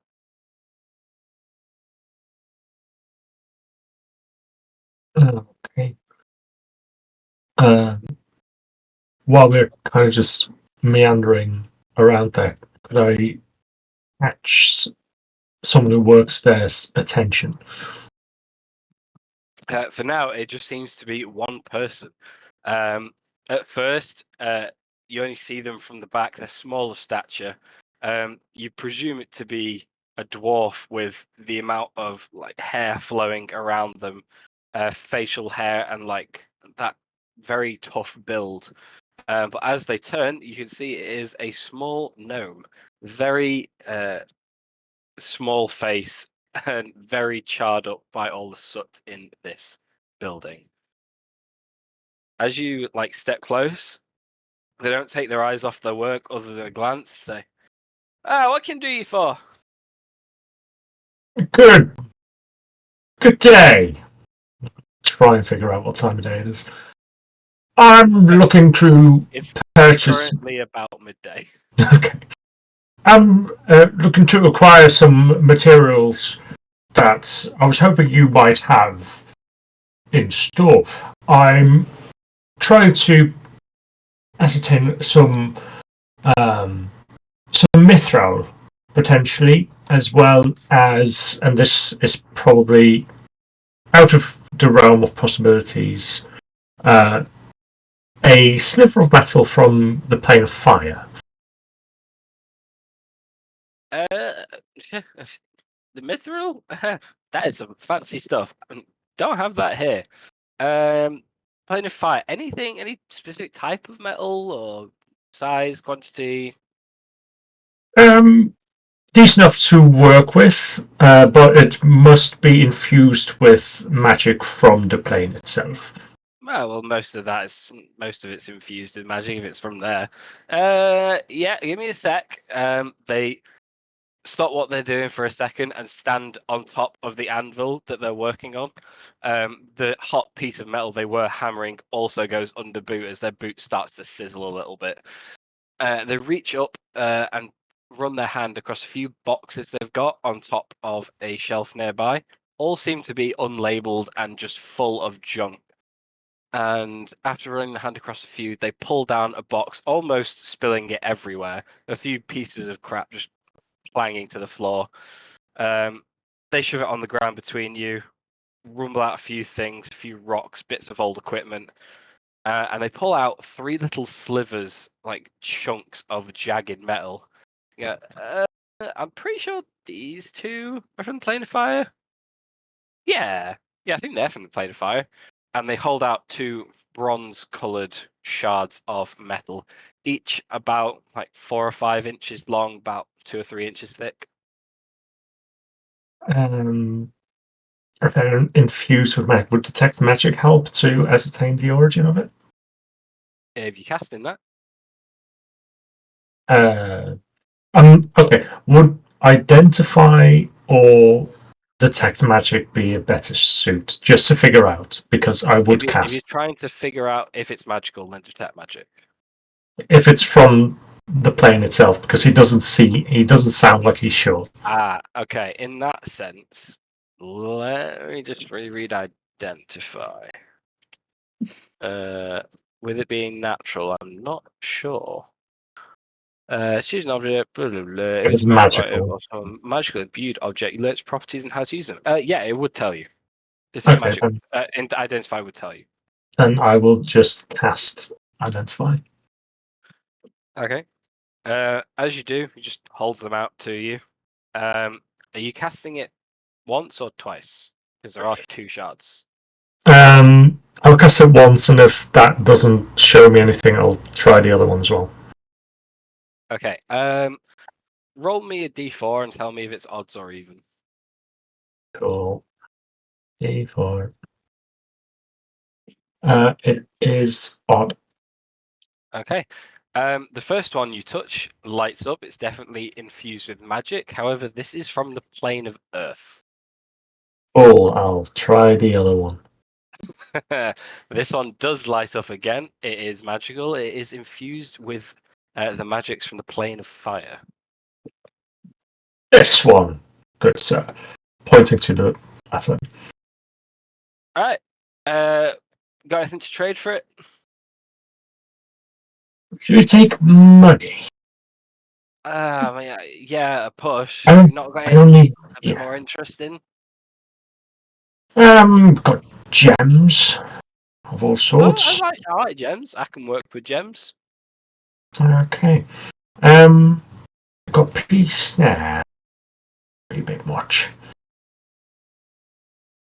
The piece of amber work.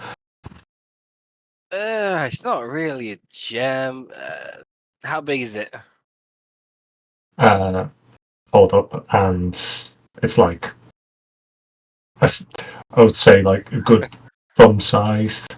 Well, I would most definitely argue that these would be considered at least gemstones. As you're arguing this, you can see in the reflection of some of the metal hanging from the wall, Tefel is stood behind you, giving you death stares, and just being like, "No, no."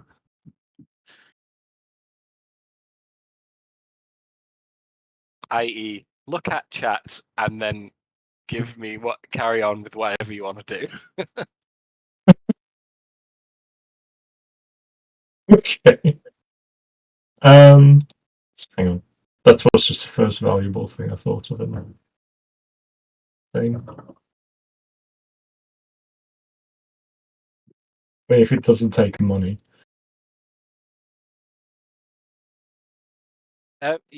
From his reaction, you can tell he wouldn't be against taking money. He's just clearly after anything else. Well, the most readily available type of trade that I can make would be actual currency. All What right then. about a little bartering situation? You look like the kind of chap that could use some badass arm tattoos. Well, yeah, I don't know how much you'd see them, and they hold out their arms, one of which is sleeved, one of which is not. The sleeve itself seems to be either cut or blown Tattoo off. sleeve? No, just normal Oh, sleeve. actual But on sleeve. the skin, you can see it is just covered in soot and dirt at the minute, and they just hold it up like, well, what are you thinking? Now that was a great idea. A tattoo sleeve. A neck tattoo. I mean, Okay. how badass would you look if you had like some cool artwork adorning the arms you use so well? And everyone's intimidated by a neck tattoo. You Well, just no, look like a badass. I do like the idea of looking like a badass, but I am trying to sell things. I don't want to intimidate people. Well, I mean, not necessarily anything scary, just alluring, hardy, Okay. mysterious, a man who knows art Could you and craftsmanship. do authoritative? Yeah. Oh, yeah, I've done that loads of times. All right. I've never had someone offer me a tattoo before. Yeah, sure, let's do it. And bear in mind, Tefel looks like Fabio right now, so they'll, like, cross their arms and kind of do a hair flick. I know authority. All right, I'm convinced. He chucks the shard to Dayak and then turns to you. Right, tattoo me. And you hear from in the background across the street. Hey, wait! You said you were. Hey, yeah, I'll get to it. Shoves down the hammer and pushes the hot metal he was working on to one side. Just sits down on the anvil, like arms Just bears his ass, just like ready for tattoo. arms agape and like apron pulled down a bit, pin up, like, all right, tattoo me. I'll, like, get out a, flask of water, try to, like, clean off, the fronts of his forearms, and improvise some kind of, like, Is it I a was ability giving check, it by the on way? my neck. sorry, I thought you got sold on the arm idea. Okay, neck it is. I'll clean off a spot on his neck, and I want to do a sort of abstract, slightly geometric tattoo of a, like, anvil, Okay. with a kind of glowing, like cherry red, piece of metal in the shape of a horseshoe Okay. for Very luck. nice. In that case, seeing as you described it quite well, just give me a sleight of hand check. Can I add Flash Genius to that? For You plus can. 4. And guide, and I'll say bardic inspiration for another d10. Oh, God. Jesus. So what was that? A D10 and a 4. Well, try to get this guy for the sweet tattoo. Uh, I say. 14. So You're not 10 proficient with plus the tattoo 4, kit yet. Like, can we not do a 14? reroll? It seems like at some point I'll gain proficiency, but today's not that day. Well, Yeah, 14, that's not that bad. you're getting there. Is not yet though. 14. Okay, it genuinely it isn't that bad. The lines aren't as clean as you would like, but you do kind of get the sense that this guy he's probably not going to care if it's not the neatest. But the actual picture that you described does come out rather neatly in around 20 minutes, 25 minutes or so. And yeah, it's looking all right. It's looking a lot better than some of your first attempts from back in Barovia. I'll tell you that much. Once you finish up, you barely have time to pull the needle away from his neck before he's already up and looking in the reflection of some of his metal, having to peek at it. Yeah, that's pretty good. Yeah. People know me by my tattoo now. I stand out. Yeah, you're an individual. Not that you weren't before. I was going to say that was teetering on the edge of offensive, but I'll take it. I'll take it. Anything else I can do you for? Not me. That was very, very useful. Thank you so much. Right. In that case, I'm going to get back to this before they get even more cross. And he starts reheating his metal and getting back to what he was doing beforehand.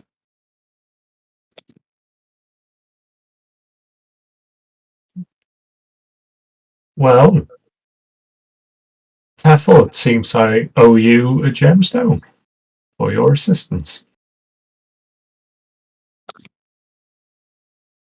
I'm sure you can make good use of one by the sounds of it.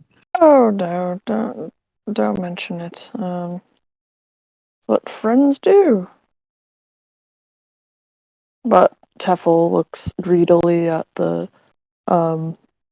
gems and makes sure that you secure them back in your bag if you took any out. Yeah.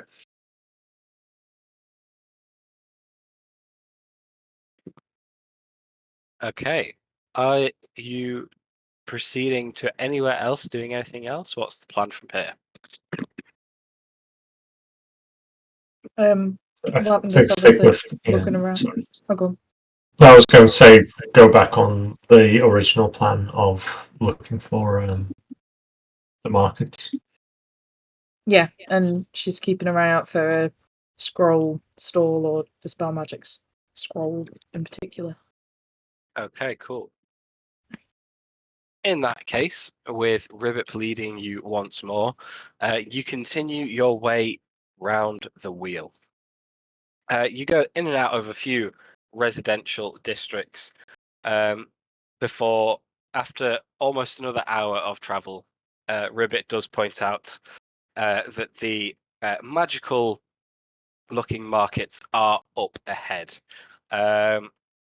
Ribbit would be able to describe these to you as a lot more spire-like and magnificent than the place you have just been. On your way there, you pass a very gilded, very polished stone and trimmed area. It's the most ornate you've seen so far in Sigil, with towering columns and almost like fortress-like structures, but made of marble, surrounding the area.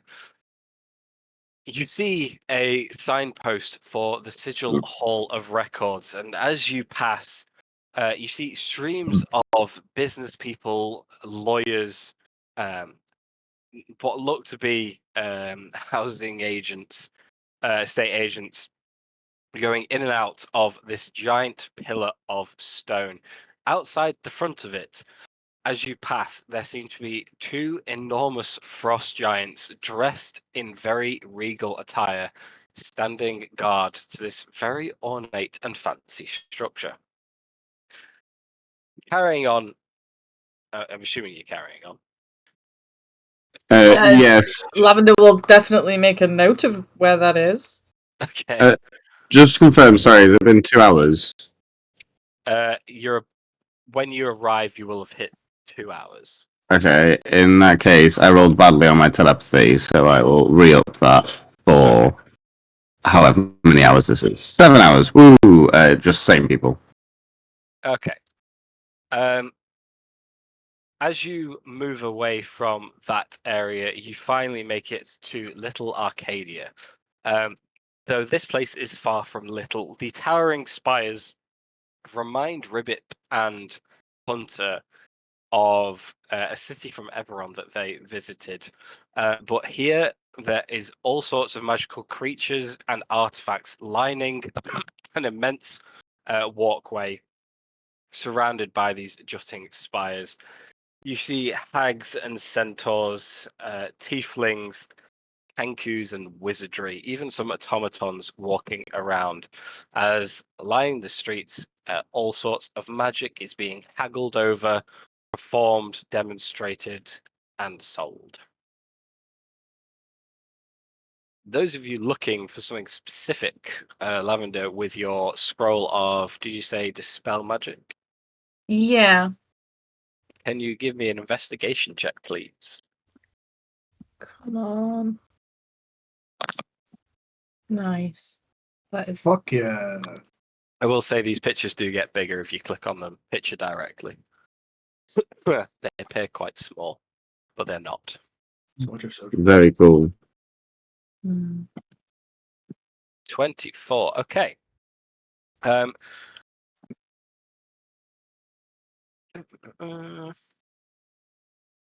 so where we are. it is very it's very easy to find spell scrolls here. You can see some of the smaller markets that dot the streets in between larger establishments all seem to have a spell scroll or two minimum lying about in their almost like car boot sale-esque jumbles of magical items and equipment. Dispel magic itself, you're only looking for a couple of these wares before you do find an individual that has two for sale. This individual is a. They look to be a Kenku, but you can tell that they are almost in full conversation with someone, speaking in common. As they walk away and you approach, they turn to you with the best attempt at a smile they can manage. Yeah? I see you have some dispel magic scrolls there. I wonder how much you're doing them for. Trade or buy? Let's see what you would let me buy them for first. How rich are you? You name your price. And her voice slipped slightly. Oh, name my price. Okay, okay. Let's say 600 gold each.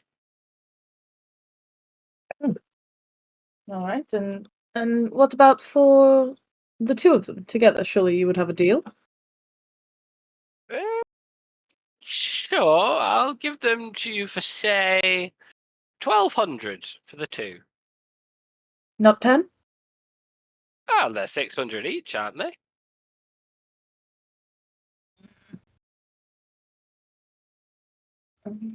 I think I'll You said there was another option for trade. Well, yes, if you have something that might interest me or of equal magical value, then sure. What have you got to trade? I'm just having a look. Didn't we? I don't know if we still have them. She will turn to the group and say, Did we have some spell scrolls from a while back, or are they all used? Perhaps we could trade something with that. anything we wouldn't need to particularly hang on to. We had some potions or something. I think a lot of you have a lot of potions. I know, Lavender, you do. That you got from Hell. But That's you what I'm guys, referring to. I'm just trying to figure out which character sheet. you guys' inventory is up to you. I don't know what you've got. Okay.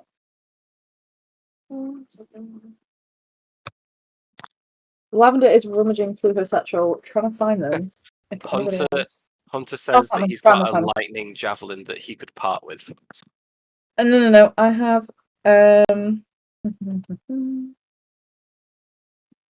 Okay, I'll read them out, and if anybody particularly wants to hold on to them, let me know. So I've got Potion of Restoration, Fiend's Curse Removal Potion, which are both kind of useful. Mirror Potion Bottle, Sanctuary Bottle, Majesty's Friend, I think that says. Potion Bottle? Fiend, sorry. Soul Scissors Bottle. That sounds useful. Vanity's Fiend's Potion Bottle. I've got no qualms about selling any of that. I can I thought definitely. She will look at her breath. She'll say, I thought I held them because I've got them in my inventory, but either way. Yes. Correct. Either way, it doesn't matter. I'm happy to. That's what she was asking. So if you're happy to, sorry, Oh, yeah. I thought I still have them written on mine. No, that's fine. Yeah, right. I'm gonna take them out of the bag of holding. That's fine. Moreau steps. Moreau steps forward and says, "Let me try something. Good day, to fine, sir. My name is Lord Francis Calloway. I have a particular. Would you be interested in possibly trading for an artifact of some kind? A very rare, precious, magical artifact. Oh, you have my attention. See, it's from a particular plane that you would. Well, it's rare, extremely rare, exceedingly rare. Plane on the verge of collapse. Have you ever heard of Darkon? Oh, I have. This pocket watch was once found in Castle Avernus, home of Rex Azalin. This particular pocket watch runs backward for 1 hour at midnight every night. It belonged to the Lich King himself. Would you be interested in such an item?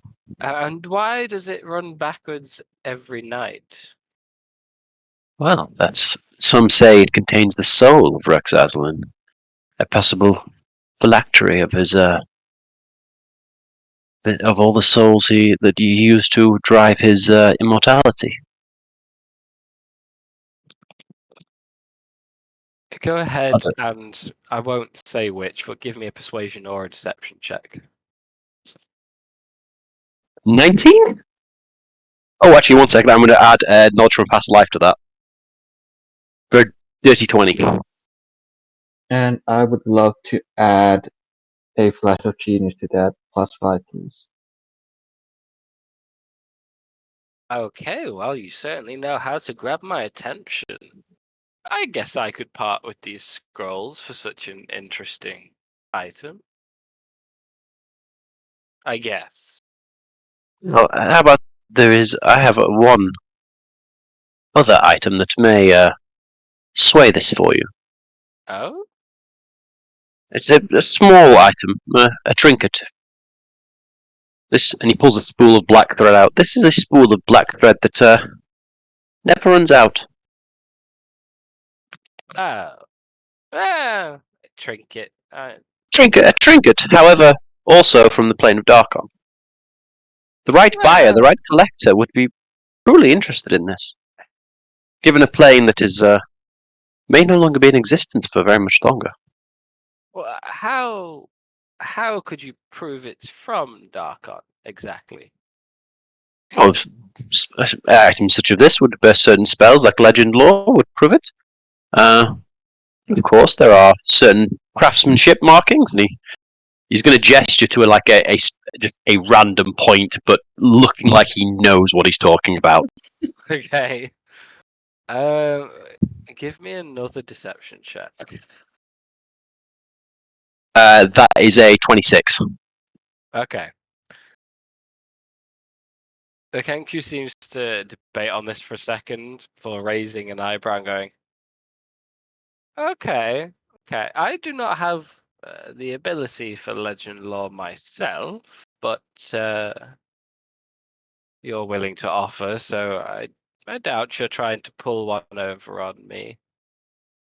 I will accept this trade, your 2 Darkon items for my 2 very precious spell scrolls. And they A deal is a deal, and he holds it. He shakes it firmly. Excellent. Good doing business. Please do take. Thank you. And he switches it over and smiles at Lavender and walks up. As you do, in that awkward moment before you've truly disengaged from the conversation, they just squawk in a very high-pitched scream. Next! Kind of. Scream. There's no one waiting in the queue behind you. It's more of a from their perspective, polite nudge to move on and let him have more customers. Matt, when Moreau went into his character, I would like to watch him as he kind of switches. Does it look like he is simply playing a part? Like, does it look like he's being an actor here? Or does it look like he is becoming or tapping into somebody else because of what I saw in the Shard of Darkness, Shard of the Plane of Shadow? I'm going to say roll an insight check, and Chris can tell you depending on what he thinks of what you rolled. Okay. Insight, he says. Insight.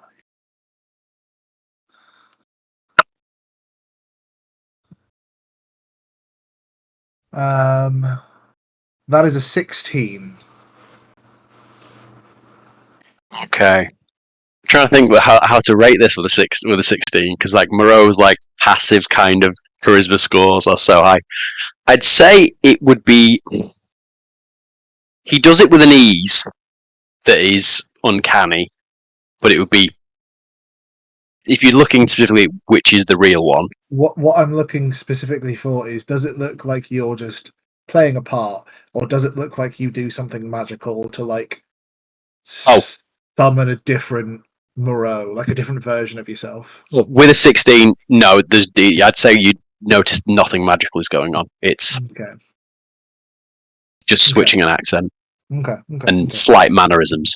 Okay. The eyes slit slightly. The eyes close. Okay. While you are in this magical district, looking around, it's very, very busy, very fascinating, very bustling. Is anybody doing anything else while you're here?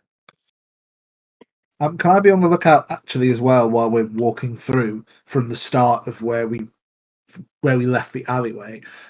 Specifically, I just want to see, while I don't look like me, if I notice, if I can pick out any children of Silvermist that I know.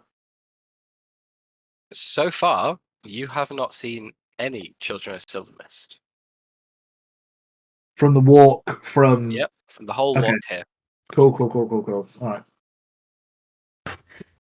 I'm just going to constantly be on the lookout for any unsavory characters. I'm also going to use an ability that I didn't realize I had and I got at level 3. As a bonus action, I can regain expended dice. So I'm going to do that.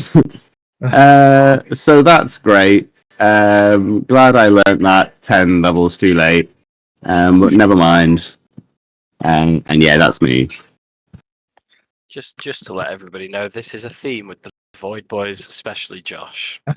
I also recently learned that my sneak attack does an extra d6 damage, so. Woo! I remember that. I remember playing a rogue and realizing that. Yeah. Nice work there, Morale. Does anybody I thought whilst we're here, maybe we could look for something to help with Dorian when we finally get back to him. What do you think? That would be a great idea. I wish we could have his. Well, Insight. I wish we could have him around during these trying times. At least to make light of the mood.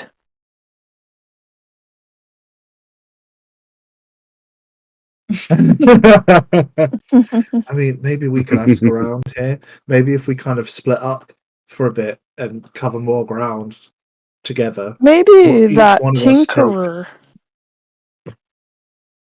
Yeah, well, we Potentially. could all look around, but that blacksmith that Dayak, the one that I tattooed, I should have, asked if he had any ideas. I think we have the means within our party to do it, but we might need to pick a couple brains. We could divide and conquer, maybe. Mm-hmm. That's what I was thinking. I don't think it would be too unusual to ask around here. You know, theoretically, if we had a sentient door, how would we transfer that to a shield? I think we're in a safe enough company to maybe ask that type of question. I'm sure we don't want to pick up intellective hours. Those things are dangerous. Oh, you mean metaphorically speaking?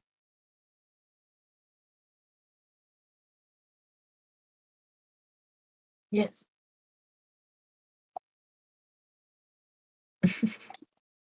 I would If, immediately forget my fake name. So is the plan to split up and find what about your door friend? Like how Yeah, we I guess we're in can the magical- adhere a rather large, heavy.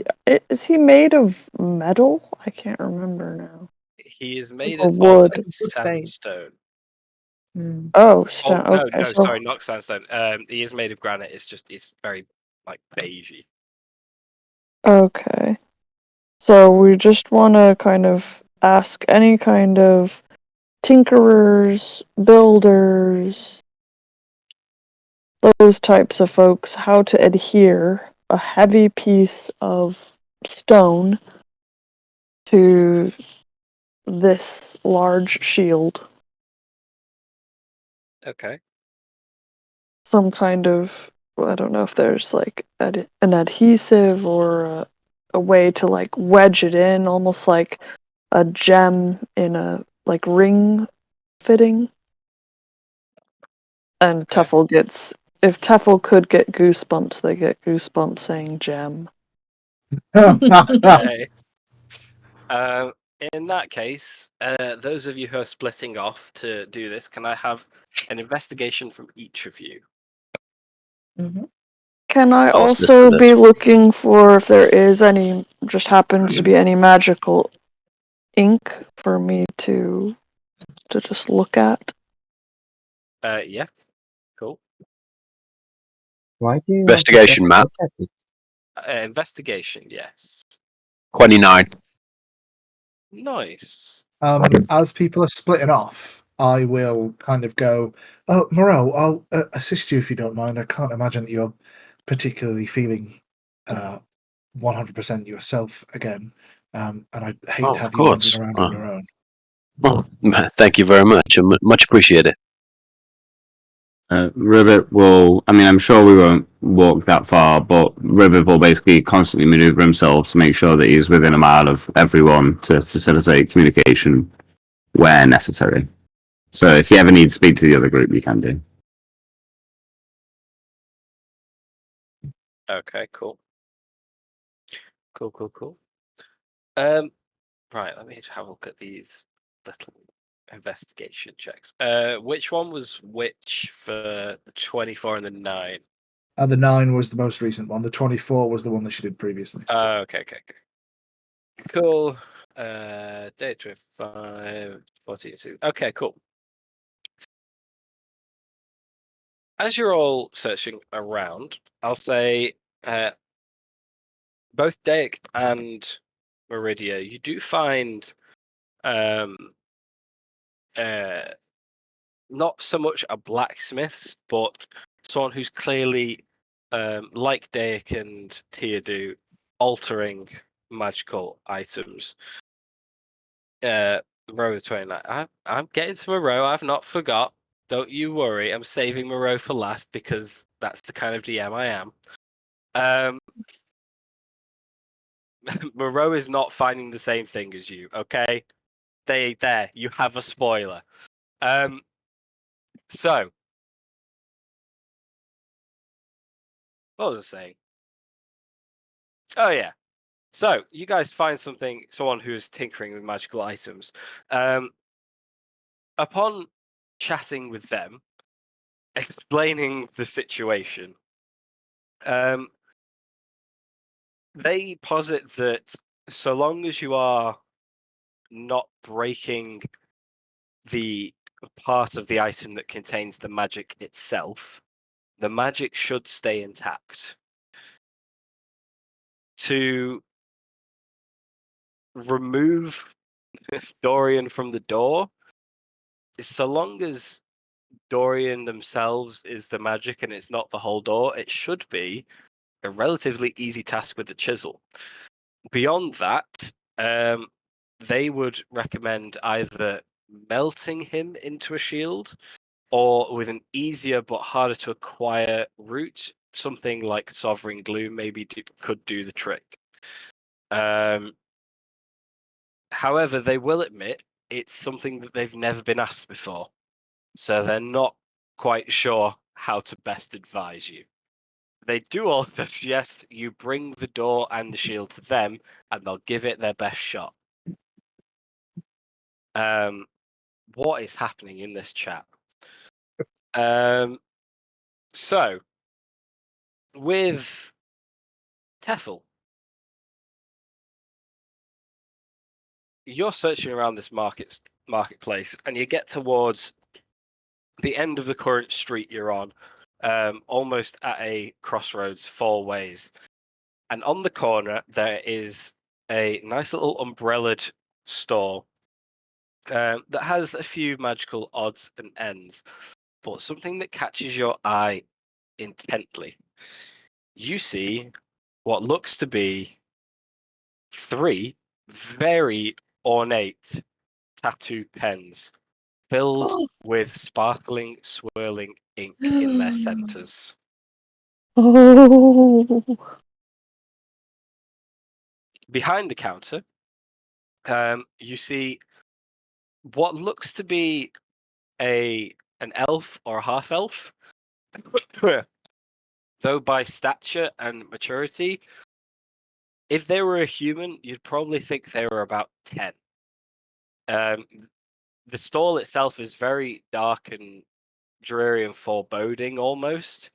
It does not match up at all with the teller behind the stall. Okay. However, with your reaction, I'm going to say that you have a terrible poker face and they clock you instantly. I'm beckoning you over with a, it's something, take your eye. I'll try to play it cool, but stroll over to look at the swirling ink in the needles. Ah, you're into the tattoos, are you? Okay. Well, I'm not gonna lie, they don't get a lot of attention around here. I've had those for a couple of months now. Is there anything in Oh, particular that really? you're looking for? Is it the design or the effect that more takes your fancy?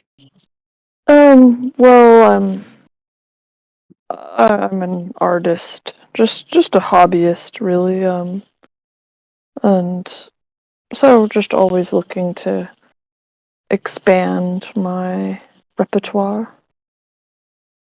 Oh, okay. Well, we can do that. Um, well, in that case, I would really suggest this one. They point to the middle one that seems to have like more of a goldeny swirl to the liquid every now and again. This one's the Illuminator. This one's my particular favorite. Very nice pattern to it. Nice, like it's got a nice golden shiny tinge, but not not to the air of it being tacky. Yes, I can tell, and I'll like watch the liquid kind of swirling around. Yeah. Um, uh, are you here to purchase or trade or rob? Well, to be honest, these are probably out of my price range, but um, my friends and I are conducting some research uh, with like very like open clawed hands. Tefl like just tries to be as transparent as possible. Would you allow me to open this pen just to look at the Oh, texture of the ink? I'm not sure it really works that way. The ink and the pen themselves are infused with the same magic. One is the other, and the other is one. I know they look like separate entities, but Um, you are looking at this the same way you're looking at a magical sword. You cannot simply remove the hilt or something like that. I see, I see. Yeah, that makes sense. As I said, I'm simply a hobbyist with an interest. I tell you what, feel free to pick it up and have a look at it. I trust you. And I just very, very gingerly like pick it up and kind of watch the movement of the ink inside of the needle. I'm trying to get an idea for like just what the viscosity is like. Is that a word? Yep. Like how thick it is Um. and kind of what the blend, if I can even remotely tell what the blend is like of like the shimmer versus ink. I love how you're just like oh this is like this is like a fine vintage, you know. Yeah, like swirling it around in a glass. Give me an Arcana check. Oh, I'm bad at this.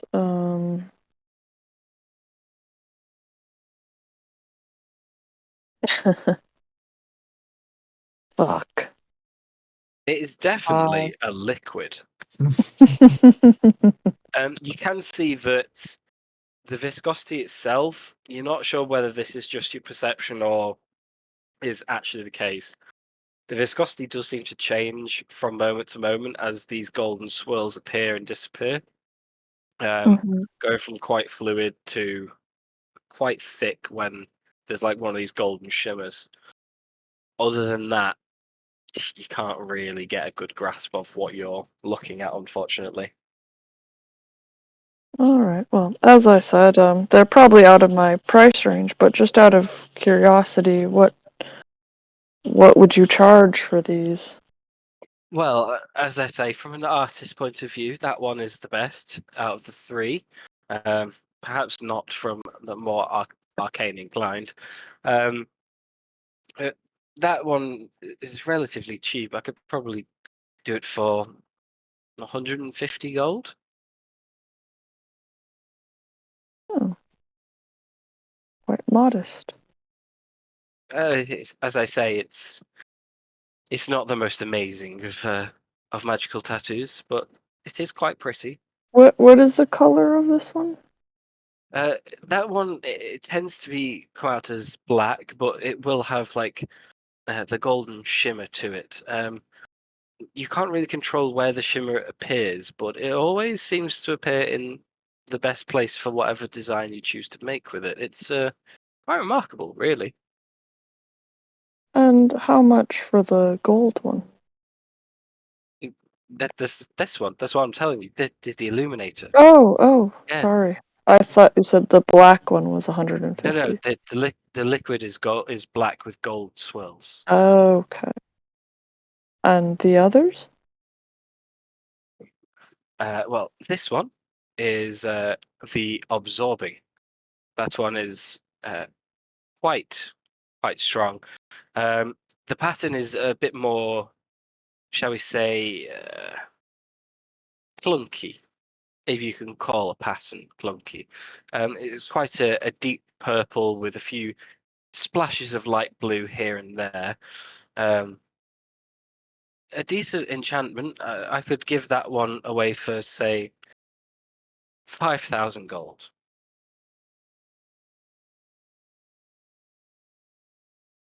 What? I thought the best one was a mere 150 gold. Well, the best one for the artist. For the arcane, the Ah, others are better.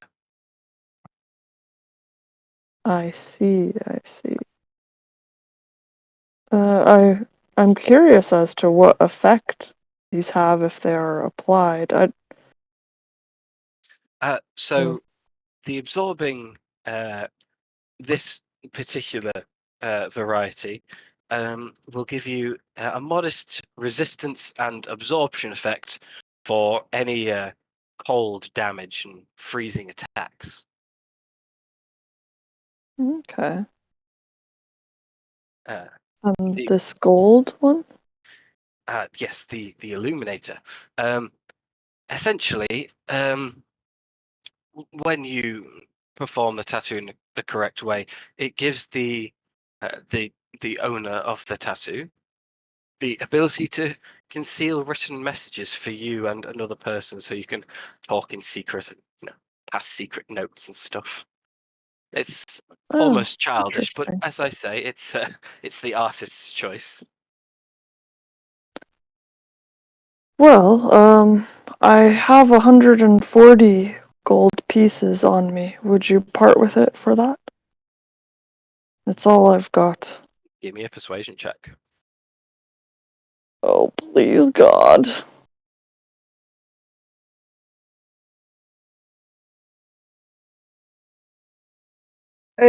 Hey! What is it?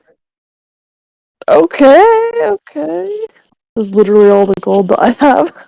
Well, as I say, they've not been sold in months, so sure. 140 it is. You've made me a very happy dragon. I mean, man. Wow. And I'll flick my hair. I'm glad to hear it. And as they smile at you, you can see through their pearly white teeth there are two very long, very sharp fangs protruding from the top jaw. Wow. They hand it over to you, take your money. If you, get some deeper pockets, do come back. I can see you're really interested, so I might give you a discount on the rest. Maybe not a 5,000 gold one, but I'll definitely give you a discount if you return. Pays to have a loyal Thank you. customer. Thank you kindly. I will scrape together my pennies, and who knows, someday we may meet again.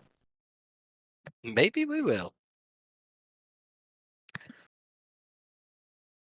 At the same time, Moreau, on your search for around this magical area for the same things that Daik and Meridia have recently stumbled across. On the other side of the street, there is more built-up shops that you are walking along. Every now and again, between the shops, there are doorways that clearly descend to basically basement shops underneath the shop primes themselves.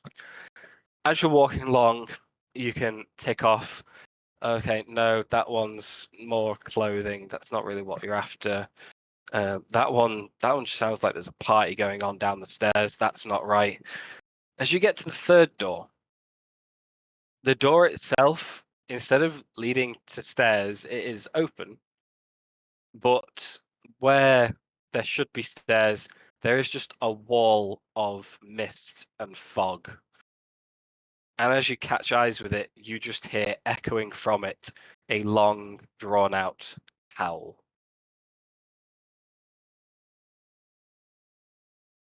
Are we in Twilight?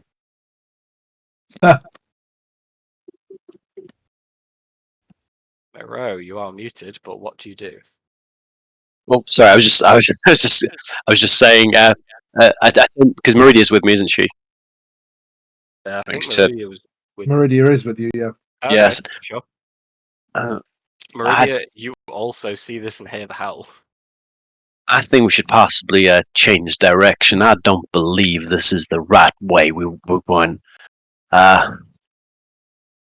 Yeah, I think we should definitely walk. Moreau, Yeah. I want you to answer me honestly now. Have I ever been anything but honest with you? I don't know, and that's the tricky part. How many lives have you lived? How many lives do you think I lived? I've lived one life, but that's only one life is all one person has. I mean, barring. I think that you've lived thousands of lives. And I'm watching his face very intently, Matt. Why would you think that? Because I saw them all. I saw a number of them perish. And yet you seemed to constantly be around adventuring groups like ours is. And you stumbled in here in a very peculiar way. So I'm just wondering how it came to be that you perished in those lives and why a lot of them seemed to be you dying around adventuring groups like ours. Oh, nothing about this dying. I have close calls. Lots of them. I have, and I think I told the others. I have. Someone might say I'm employed by the dark powers that control the domains to assist adventuring parties like yourself and Moreau? help them along. When you weren't quite yourself, we looked into your mind, and while we couldn't see everything, we did detect guilt. I don't want to accuse you of anything because you've been nothing but a good friend, but is there something else that we need to know that, may impact us later down the line? You looked into my mind Well, without asking permission. to explain, we said that you were screaming down the mansion. You were going crazy. We didn't know what was happening.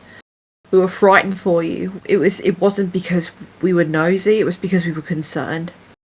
I promise, it wasn't malicious. Whatever And guilt or whatever emotions I feel, I can assure you, nothing to do or would impact any of you. I have, as I said, But why won't you talk about it? because You could. Because we travelled together a long time. I mean, can't you trust us? I've learned to trust no one. I've spent years in that domains of dread. I've been stabbed in the back more times than you could ever count. Mate, my friend, we've literally been to hell together. I mean, how closer do you need us to be? Being a hell, I've lived there. You think about you're the first adventure party to roll along? You wanna know why I feel guilt? I got close to some of those people. I've seen them torn apart by Strahd or Aslan Rex or whatever else. I was there at the fall of Falcovnia. I've seen hordes of zombies rip them apart. I've been on the river dancer when the dance of death happened. Bro, stop.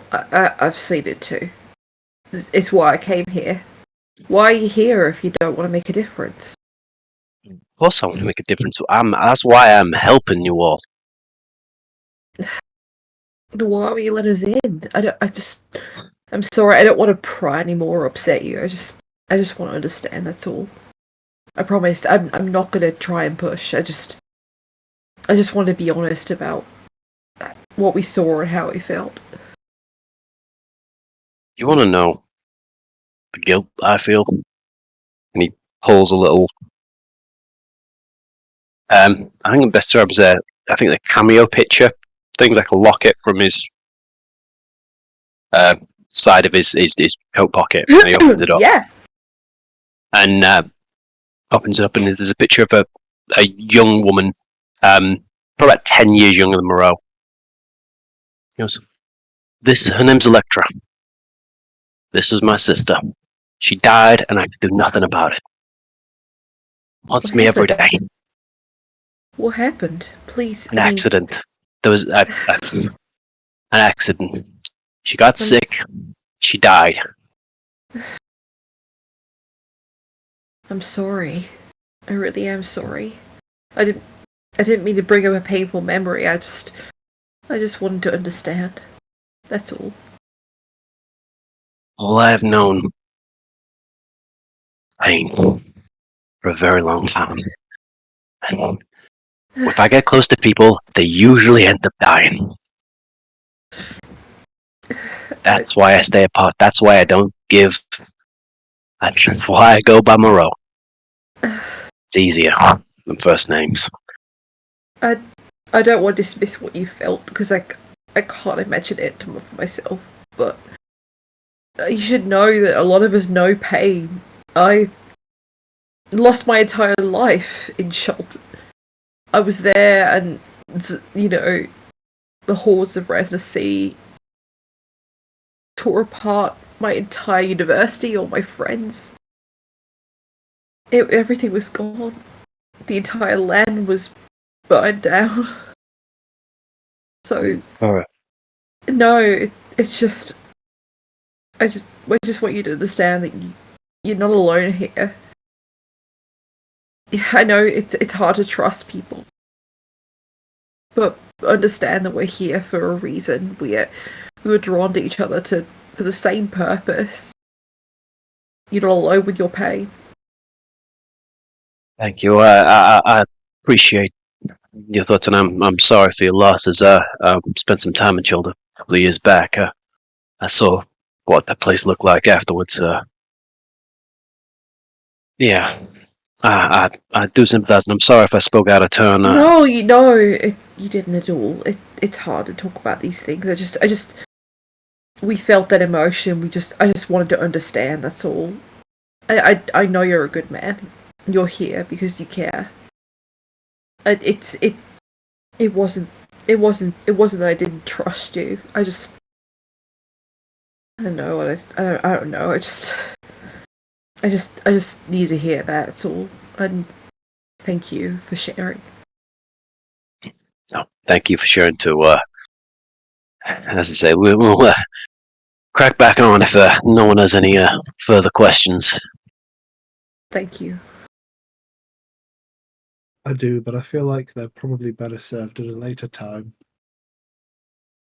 I appreciate that, Meridia. As I say, I'm an open book. Well, apart from you aren't, as you've just stated. Well, I like to think I'm pretty much what you see, what you get for the most part. Open books sometimes take time to understand, even if they're open. Well, I've seen 1,000 of you, Moreau, and I saw a number of them die, so in response to that, looks can be deceiving, I guess. But I'm sure that we've spent enough time here. Yeah. Moreau just kind of, as you kind of say, as you guys go to walk off, he kind of takes a minute and runs his finger down that kind of area of his chest that you guys saw him be stabbed through, and just thinks for a minute before coming to himself and then keeping on walking. I And do on have that a note, go on, simple Tia. question. Would you like to have some tea while we walk? That would be lovely. Okay, on that note, as you enjoy your tea, walking down the Sigil streets and slowly regrouping for your next destination and choice of direction, we will end the session there. Very nicely Okay. done, guys. Cheers, Matt. That was awesome. Thank you. That's GG's. great. Also, And you, some- when I saw that no gems thing that you just put up, I almost fucking lost it in the middle of like. I was so good. cracking up all session. It was like, oh my The god. eyes, the glowing eyes.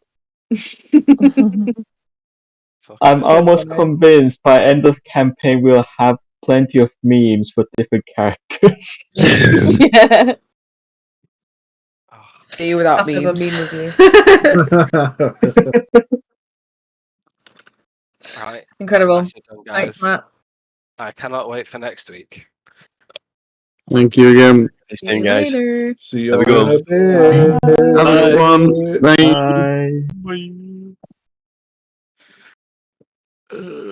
That one.